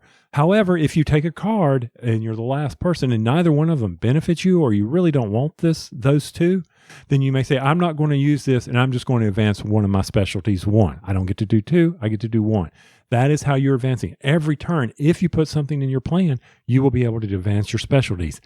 A lot of planning goes in here. You may want to advance just 2 specialties and then pick orders that only use those refinements. But you got to look at the patronage. All this is tying together. You see this, Marty? You see how all this is coming together? I do. I will say that the specialties are generic. They're very generic in like what they do. Like typesetting doesn't give you anything, or wood cutting doesn't give you anything. What it does is it unlocks the potential to earn points from refinements and patronage, right? So it's not like you need to understand, wait a minute, what does moving up a wood cutting give me in the course of the game? Just the ability to possibly fulfill orders better and get some more bonuses and stuff. So that one's very straightforward. As your levels go up in your refinements, if you get to you are moving something across that says, okay, you've reached level 2, you get an ink. You've reached level 4, you get more ink. Level 5, you get a free order. In level 6, oh, look, you get a typeface. Oh, and also you do get stuff because the higher you move up on each of those, they're in-game victory points. So there is value to moving up on all those, aside from refinements, just getting in-game scoring, which I think you killed us on, man. Oh, man, Tony killed us, but we'll get to that in a second. Tony, you did so good in this game. All right. Improved printing houses, which is probably what the coolest looking part is, right? You get some gears that you could put on your board. You could put 3 gears on your board. Each gear is segmented into 3 sectors. And your board will indicate, hey, when your sector is in this section, you can take some sort of ability on this gear. And as you put the 3 gears together, there's 3 gears that you could have that each have an ability that you can use during the course of your turn. And then we talked about at the beginning of the round, you rotate the top gear clockwise a third of a turn or 1 sector, which will rotate the 2 gears below it. This was so funny. I was waiting for this. I forgot this too. So let's just talk about the people that are sitting at the table. All pretty, very smart people. 3 of us are engineers. Bert, after he gets a couple gears in place, turns his top gear clockwise, and he goes, "Oh crap, I forgot the gear connected to it turns counterclockwise." Mm-hmm. So he was thinking that they're all going to turn the same direction. But hey, to be fair, Tony, both of you and I had to take a couple mechanical engineering courses in school. I take statics and dynamics. Mm-hmm. Did they ever cover gears? Do you ever remember gear physics? No, but I think it was 2nd grade, they covered how a clock turns. Yeah. So, and it's funny, Ignacio reached out to us. He said, "So did any of y'all forget that the gears will alternate the direction they turn when you spin it?" And I went, "Yes, we did." But we quickly learned after that. And this is why I was going, this is where AP is going to come in this game.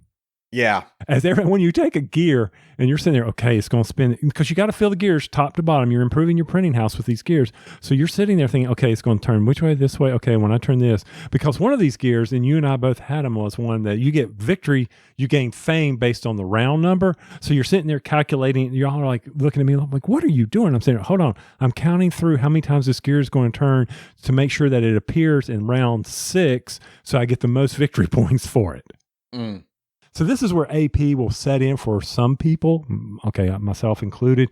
But let's just say there's gears out there and you're happy with your machine and you don't need to improve it. You don't have to take a gear. You can take a gear and do maintenance on your machine and pick one gear up and set it to whatever you want. Mm. Now, Marty, can you just always do these actions on these gears? Can you take them as many times as you want during a round? No, most of them are just a one-time only thing, and you have these little markers, and you can take it any time during the round. I'm going to mention something else you can do anytime during the round too. You can take it any time during the round and have those little markers to cover that gear to remind you that you've done it. The other thing that you can do anytime during a round up until fulfillment is buy letters. At any time you could just start buying. There's a whole pool of letters, A, I, O, and U. And you're going to always spend 1 more guilder than the number of letters you have. So if I have 5 letters and I need to buy a 6th, I pay 6 and I take another one. And you'll be constantly swapping out, changing letters in order to fulfill orders, because, Tony, the goal is to try to fulfill multiple orders in 1 round. Yes, but you can only use the typefaces once. They get more expensive over time, so you got to factor that in. So once again, that's where taking the orders is important. The very last one is pretty simple. We talked about the patronage. There are these cards at the bottom to where if you meet the requirements of a certain card and it's at the current or to the left of the current round marker, you can claim it. Now, early in the game, that's not going to happen, but there's other things you can do besides claim a patronage card. You can either take 1 order, advance 1 specialty by 1 level, take 3 guilders, which is money, or take 2 inks randomly from the bag.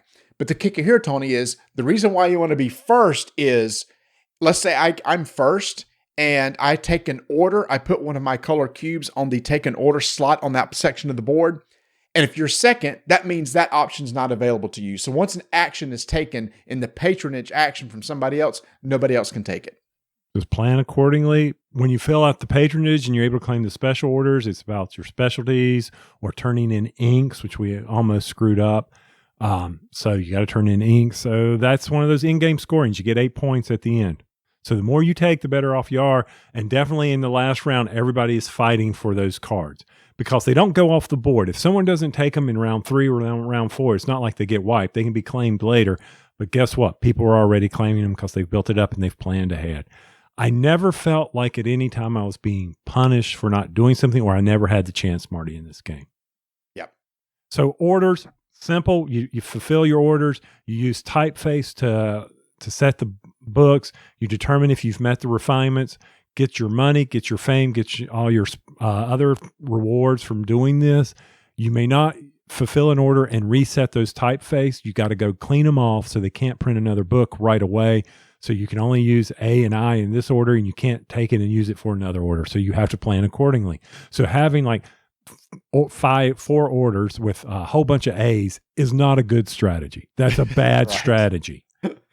Right. But your machines may give you the ability to swap in and out typefaces. So that's something you can plan for. At the very end, you basically reset the board, put out some more orders, some more refinements, put out some more inks, put out some more gears, and then you play through 6 rounds. And at the very end of the game, you're going to count up points. You get 1 point for every 3 guilders.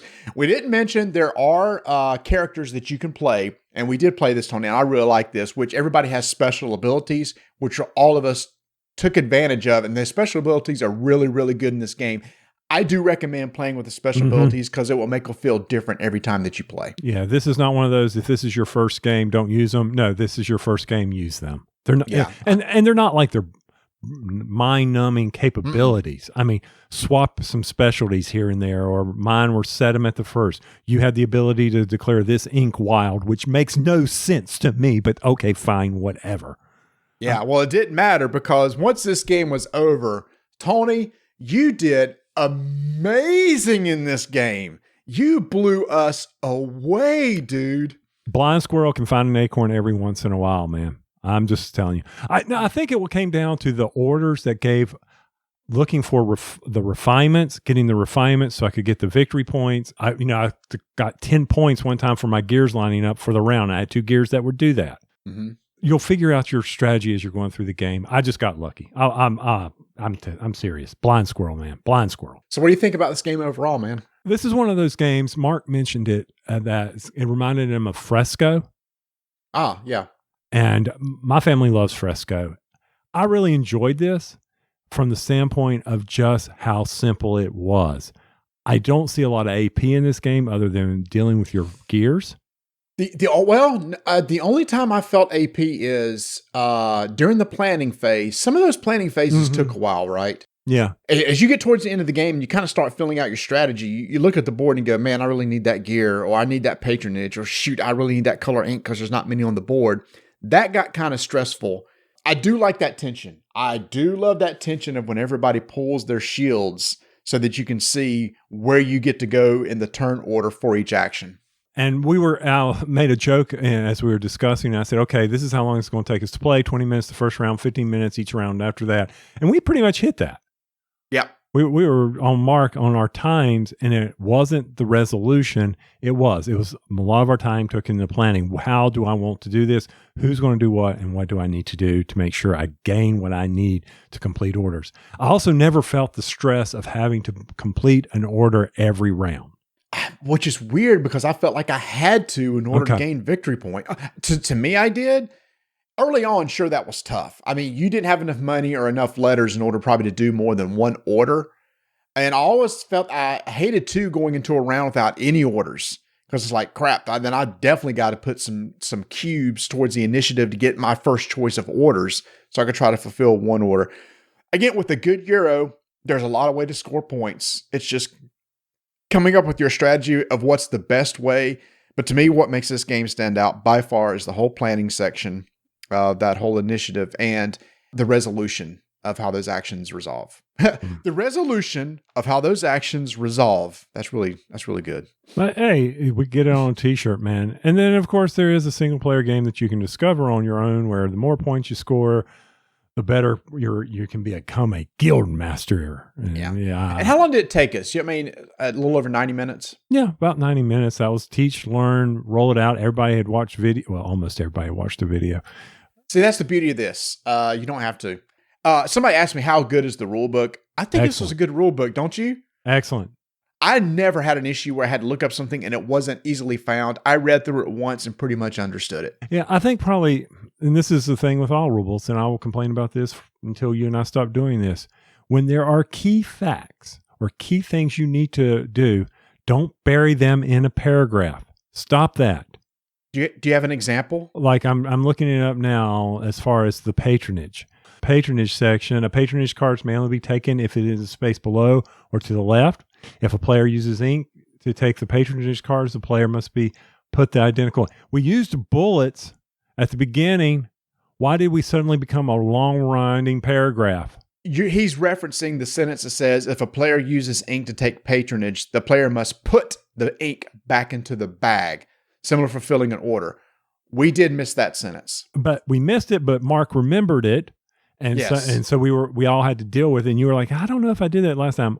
We didn't have to worry about it. But anyway, I see what you're saying. So you wish that had been more highlighted? Yeah, but that's a nit. I mean, or better, a patronage can only be taken if bullet, bullet, bullet. Yeah. I mean, we're talking about typefacing here. We're talking about printing and binding. How hard is this? I use bullets. I may use bullets way too much in documents. I bet I do. I like bullets because a bullet is like a list, and I like lists. Mm-hmm. Well, that's our. And it's very easy to read. So anyway, yeah, this was a big hit at Essen last year. I'm glad Portal brought it over here. Thematically, I think there's, we've talked about before how sometimes the theme on a Euro is very dry. It doesn't make any sense. I think this one makes sense. It has nice components. The only component I wasn't crazy about was the ink. Yes. The ink was very small pieces of cardboard. And I can't count the number of times Tony dropped ink on the floor that night. It was so funny. My big old sausage fingers trying to get in that stupid bag, pulling out ink. It was sad. It was so sad. I wish those had been wooden tokens or acrylic or thicker cardboard because they were kind of hard to pick up. That is a nitpick, but everything else is really nice. Like I said, they got the nice little storage cardboard boxes for storing all your components. The insert's nice. The graphic is nice. The wooden letters are super, super nice. So I'm sitting here, Miniature Market, the game sells for $70. It's listed at $50 with the Father's Day sale that ends, unfortunately, after the show drops. So hopefully go check it out over at Miniature Market, and we're good to go. I enjoyed it. I did too. And I look forward to playing it again. I look forward to Ignacy handpicking these games to bring over to the U.S. The next one is Brazil, which I am super excited about, which you talked about on our last episode, which you can go and listen to, see what he said there. But it's called a Euro X, which is a combination of a Euro game and a 4X game. So I cannot wait to see how that plays. But man, if he keeps bringing quality games like this over to the U.S., that just is really going to increase Portal's library over here. And that's good for everybody.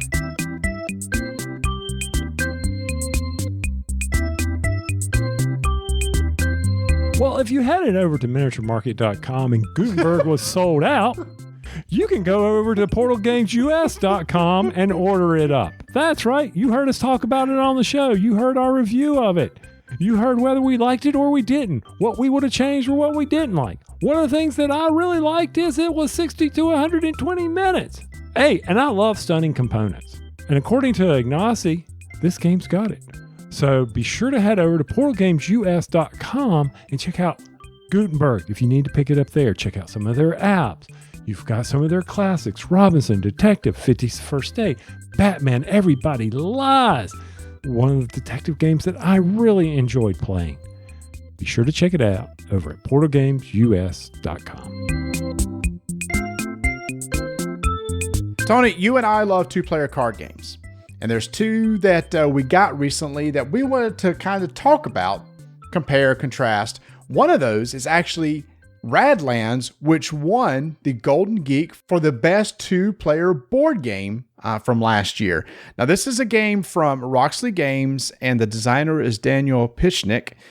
And after they had won, I reached out to Roxley and I said, hey, we love card games. We'd love to cover this. They said, well, we'd love for you to talk about it. So they sent us a copy. And I will say, Tony, right off the bat, this is pretty cool in that, a lot of card games is like, knocking each other's life down to zero.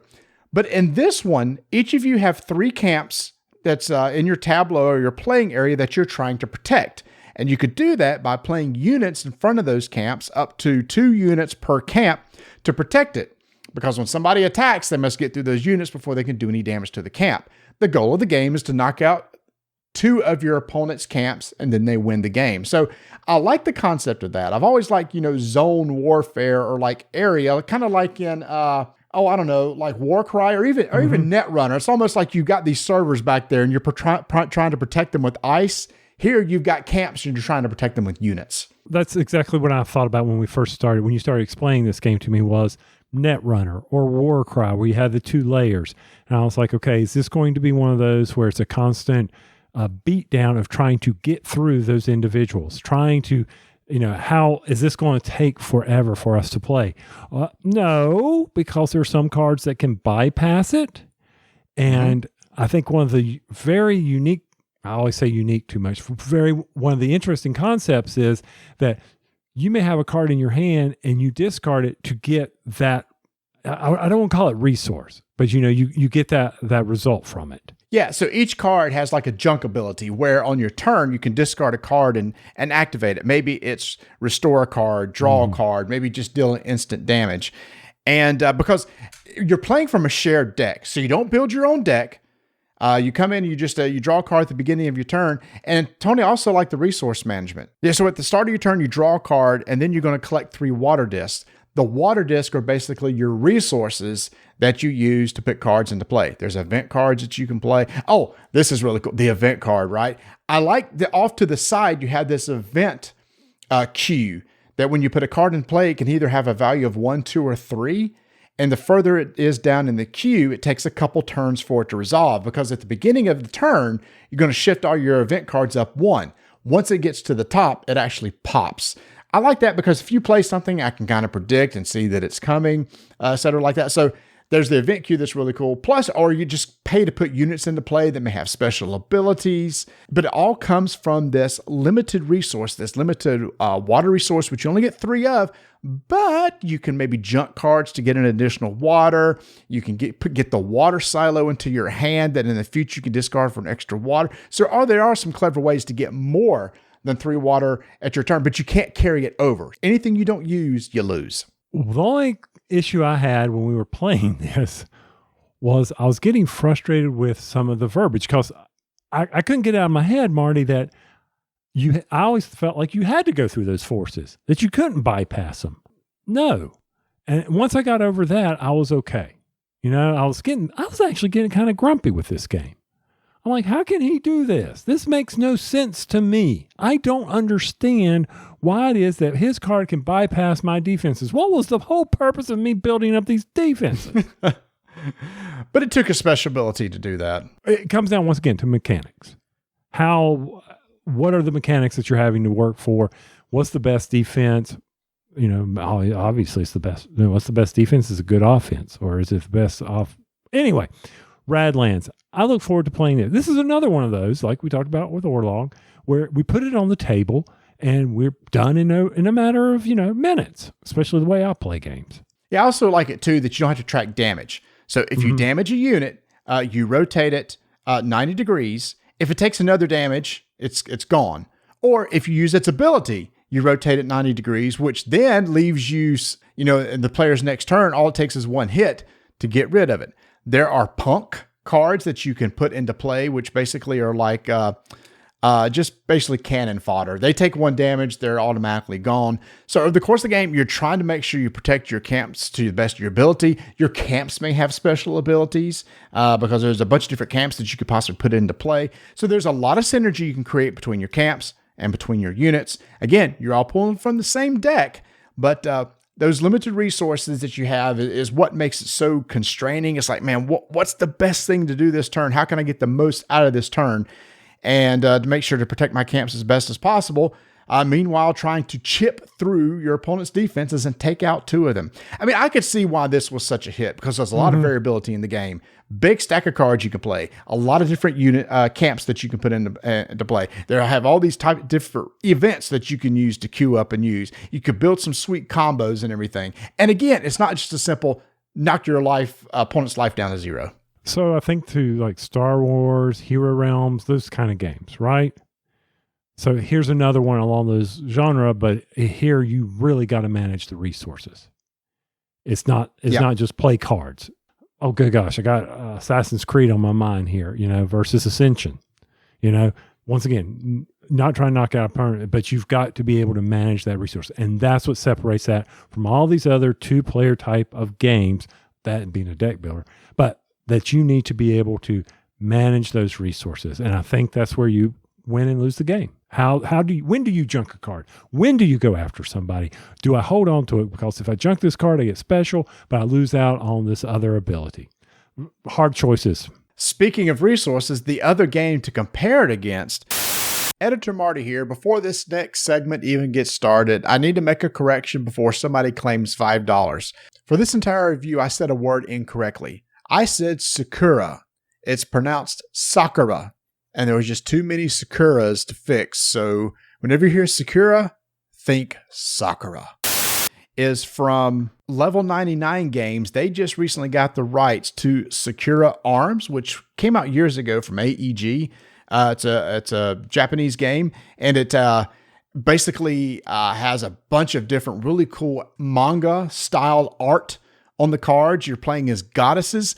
But now, Tony, this is totally different than Radlands, because in Sakura Arms, the goal is to knock your opponent's life down to 0. But what's really interesting to this is that you have a limited pool of resources called Sakura Leaves. You have this really nice board that you put in play between you, and you have this distance marker that you set at the board at the beginning of the game. Each one of the distances gets one of the little wooden Sakura leaves that's used to mark how far you are away from your opponent. You also have Sakura leaves to indicate how much life you have, 10 life. You have Sakura leaves that also indicate your aura, which is like a shield almost to protect you from damage. And you can also use, the Sakura leaves can also go into your flare, which is used to potentially activate some ultimate cards. Now, Tony, what's cool about this? This has a little bit of deck building, right? So there's 3 different boxes that came out. Each comes with 6 goddesses. You take 2 of the goddesses and you merge them together. And it has a really nice chart on the back if you're merging. Here's how we recommend you merge, but you can deck build yourself. You pick 7 regular cards and 3 ultimates. The 3 ultimates are off to the side, ready to play at any time. And your deck is basically only 7 cards, and that's it.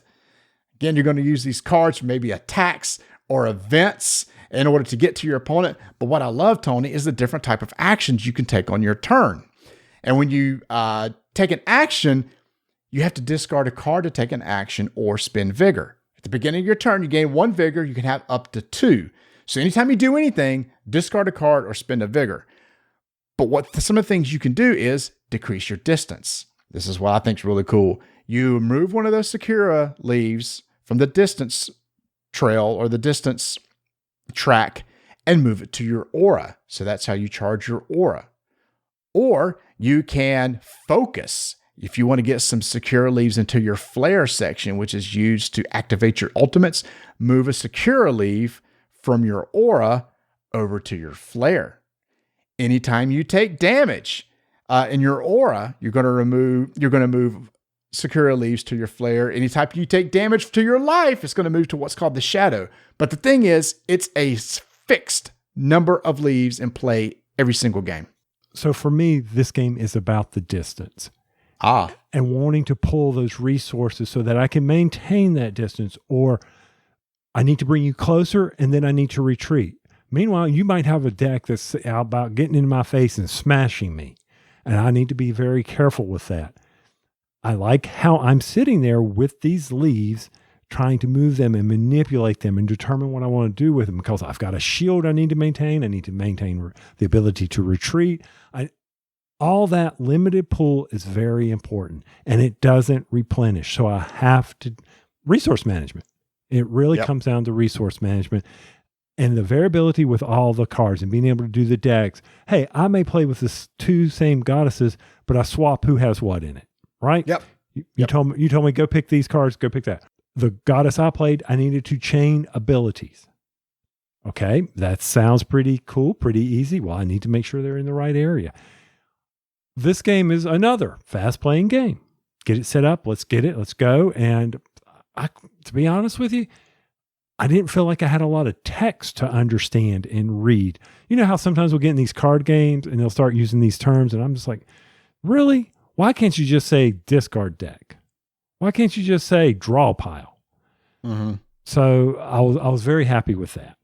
You're right about the goddesses being totally different. One of the ones I played one time basically had this umbrella. And when the umbrella's open, she does a lot more damage. But then she has certain abilities when the umbrella is closed. So there's this action you could take to open and close this umbrella. And you actually have a card to show whether it's open or closed. I didn't mention one of the actions you talk about, retreat. Like you said, some of these attack cards, they have ranges. This only works from range 2 to 6. Or let's say 4 to 6. And let's say that I am within range 3 of you. One of my actions could be retreat, which means move a leaf from my aura back to the distance to increase my distance, so then I can play my attack card. When I play an attack card, you have the chance to react, and then after that, you're going to take damage. You choose whether to take damage to your aura or to your life. If you have no leaves left in your aura, it all must come from your life. And from what I saw, Tony, from the goddesses we played, there's no way to gain life. No. Once you lose 10 life, game is over. You can recharge your aura, but you can never recharge your life from what we saw. And that's a good thing. Yep. You don't want these games to go on. Just like Radlands, you didn't want it to keep going and going and going. It makes it boring, back and forth. I'm not in there to it's an easy, simple game.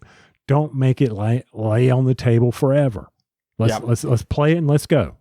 So one thing I also thought was cool too is you have these enchantments that you can put on the board. Usually it's from activating with Sakura that's in the shadow, or maybe the flare that goes onto the card. And at the beginning of both persons' turn, everybody must remove one leaf from all enchantments in play.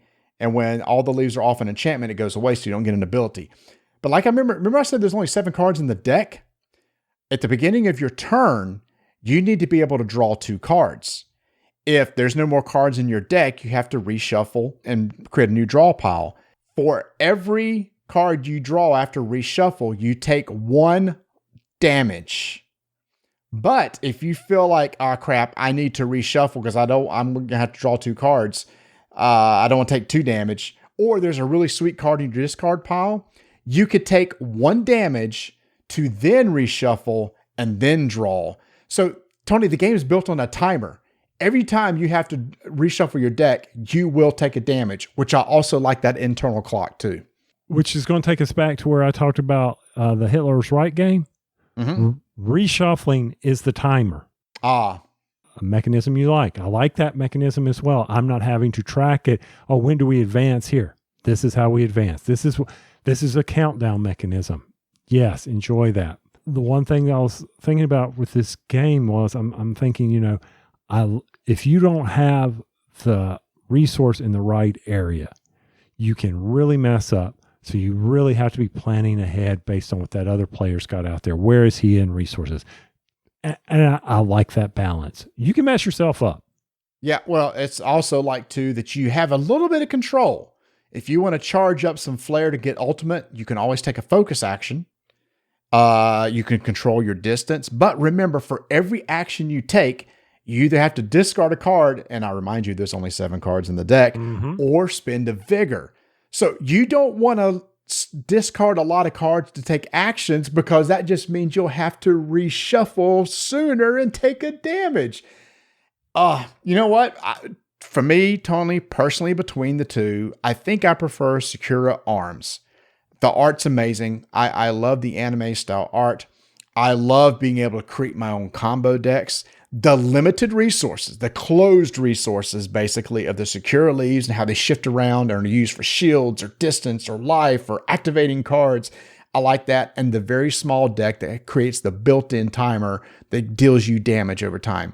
So for me, between the two, I totally get it. Radlands, fantastic 2-player game. I understand why it won. But I would love for this year for the best 2-player game for Sakura Arms to be considered, because I think it's solid. And like I said, there's 3 boxes. There's 3 starter boxes. So there's 18 goddesses in all that you can check out. Yes.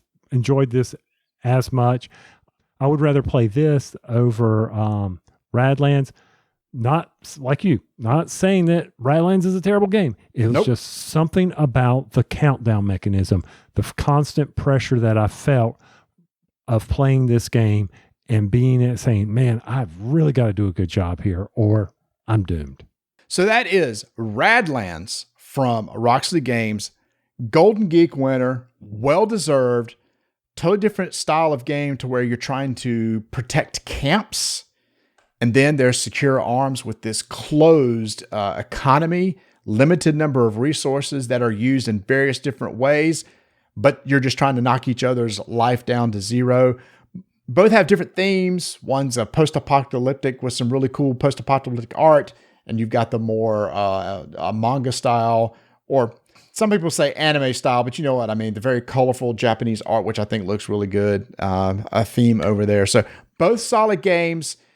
Maybe through this review, you can hear which one you think you might be interested in more and go check it out. Or, hey, just go pick up both because to be honest with you, they're different enough to where both could sit in your collection.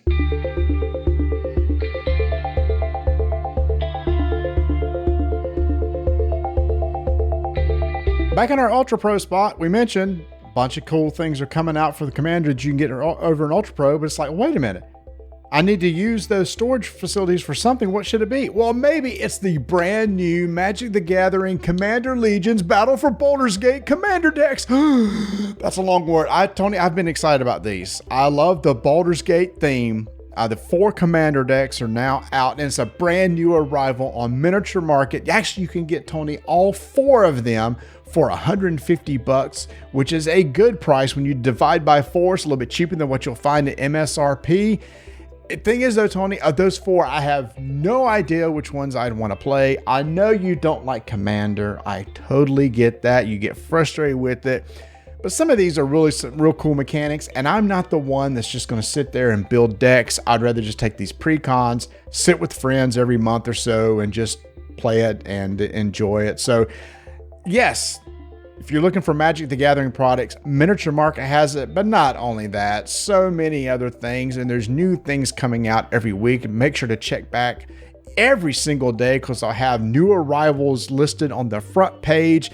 It will kind of tailor to things that you like. Subscribe to their newsletter so you can stay up with everything. And in fact, a big banner right now on the page for Gutenberg, a game that we cover in this show. So if you like our review of it and you think you're interested, head over to miniaturemarket.com.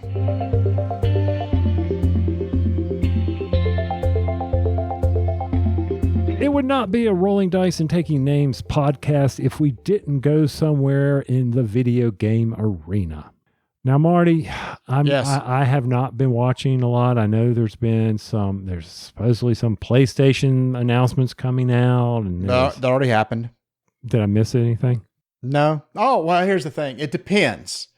Are you more of an action gamer type person like an Assassin's Creed or God of War, or are you more of a JRPG? Because if you're more the JRPG, then you probably really enjoyed it because the new Final Fantasy was announced. I like them both. I mean, you do? Okay. Yeah, I mean, I like them both. I wish I had more time to play. I wish I would. Well, you've spent 170 hours, dude. But I've only played one game. So you've got time to play. It's just you're playing one game. Resident Evil 4 remake, which I am all over. Resident Evil 4 on the GameCube was amazing, so I want to see how it is. Street Fighter 6. I know you don't have any interest in that, but there was a lot of big buzz over that. And of course, there was some VR stuff that's coming out, but the big one, I think by far, was Final Fantasy 16. And it's going back to fantasy theme, which I'm excited about. So I played Street Fighter on my NES or my Super NES, my SNES. I played that and tried to hit the buttons. I wasn't good at it by any means, but I am excited. I did see all this talk about the Teenage Mutant Ninja Turtles. Oh, yeah. Wait, you're into that style of game? The beat 'em up side scrollers?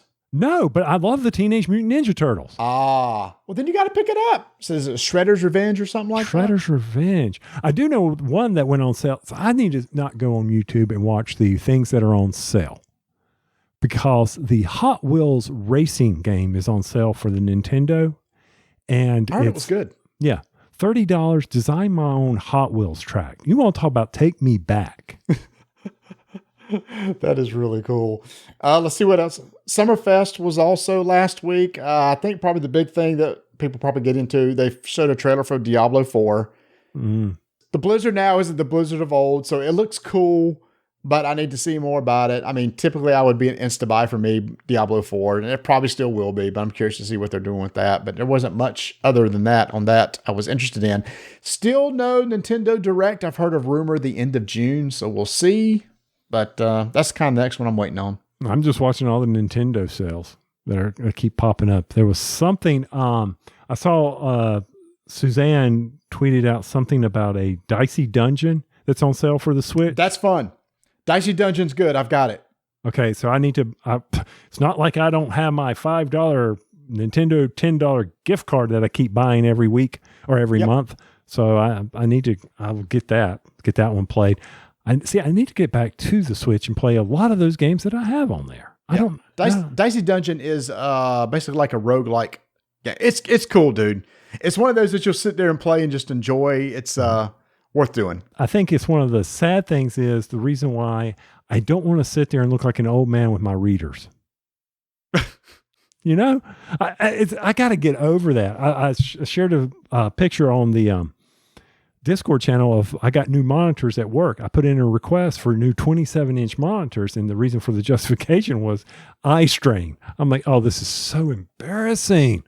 You know, having to sit there because, you know, they talk about the blue and it was like easy eyes. And I was like, oh man, why am I so old? I need to beats the alternative, I guess. Yeah, it is. I'd rather wear glasses than not need to wear glasses because I can't see. Anyway. So we need to get out of here because we have been having all kinds of technical difficulties with my internet today, and I am tired of it.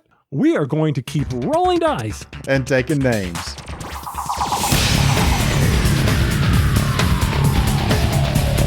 Hey everybody, thanks for listening. Remember, check out our Discord channel. Support us over at buymemoonpie.com. Still got a lot of tickets left for Gen Con. Come join us there. Follow us on Twitter, Dyson Names, Instagram, Dyson Names. And there'll be a show in 2 more weeks, I guess. I think that's how we do this.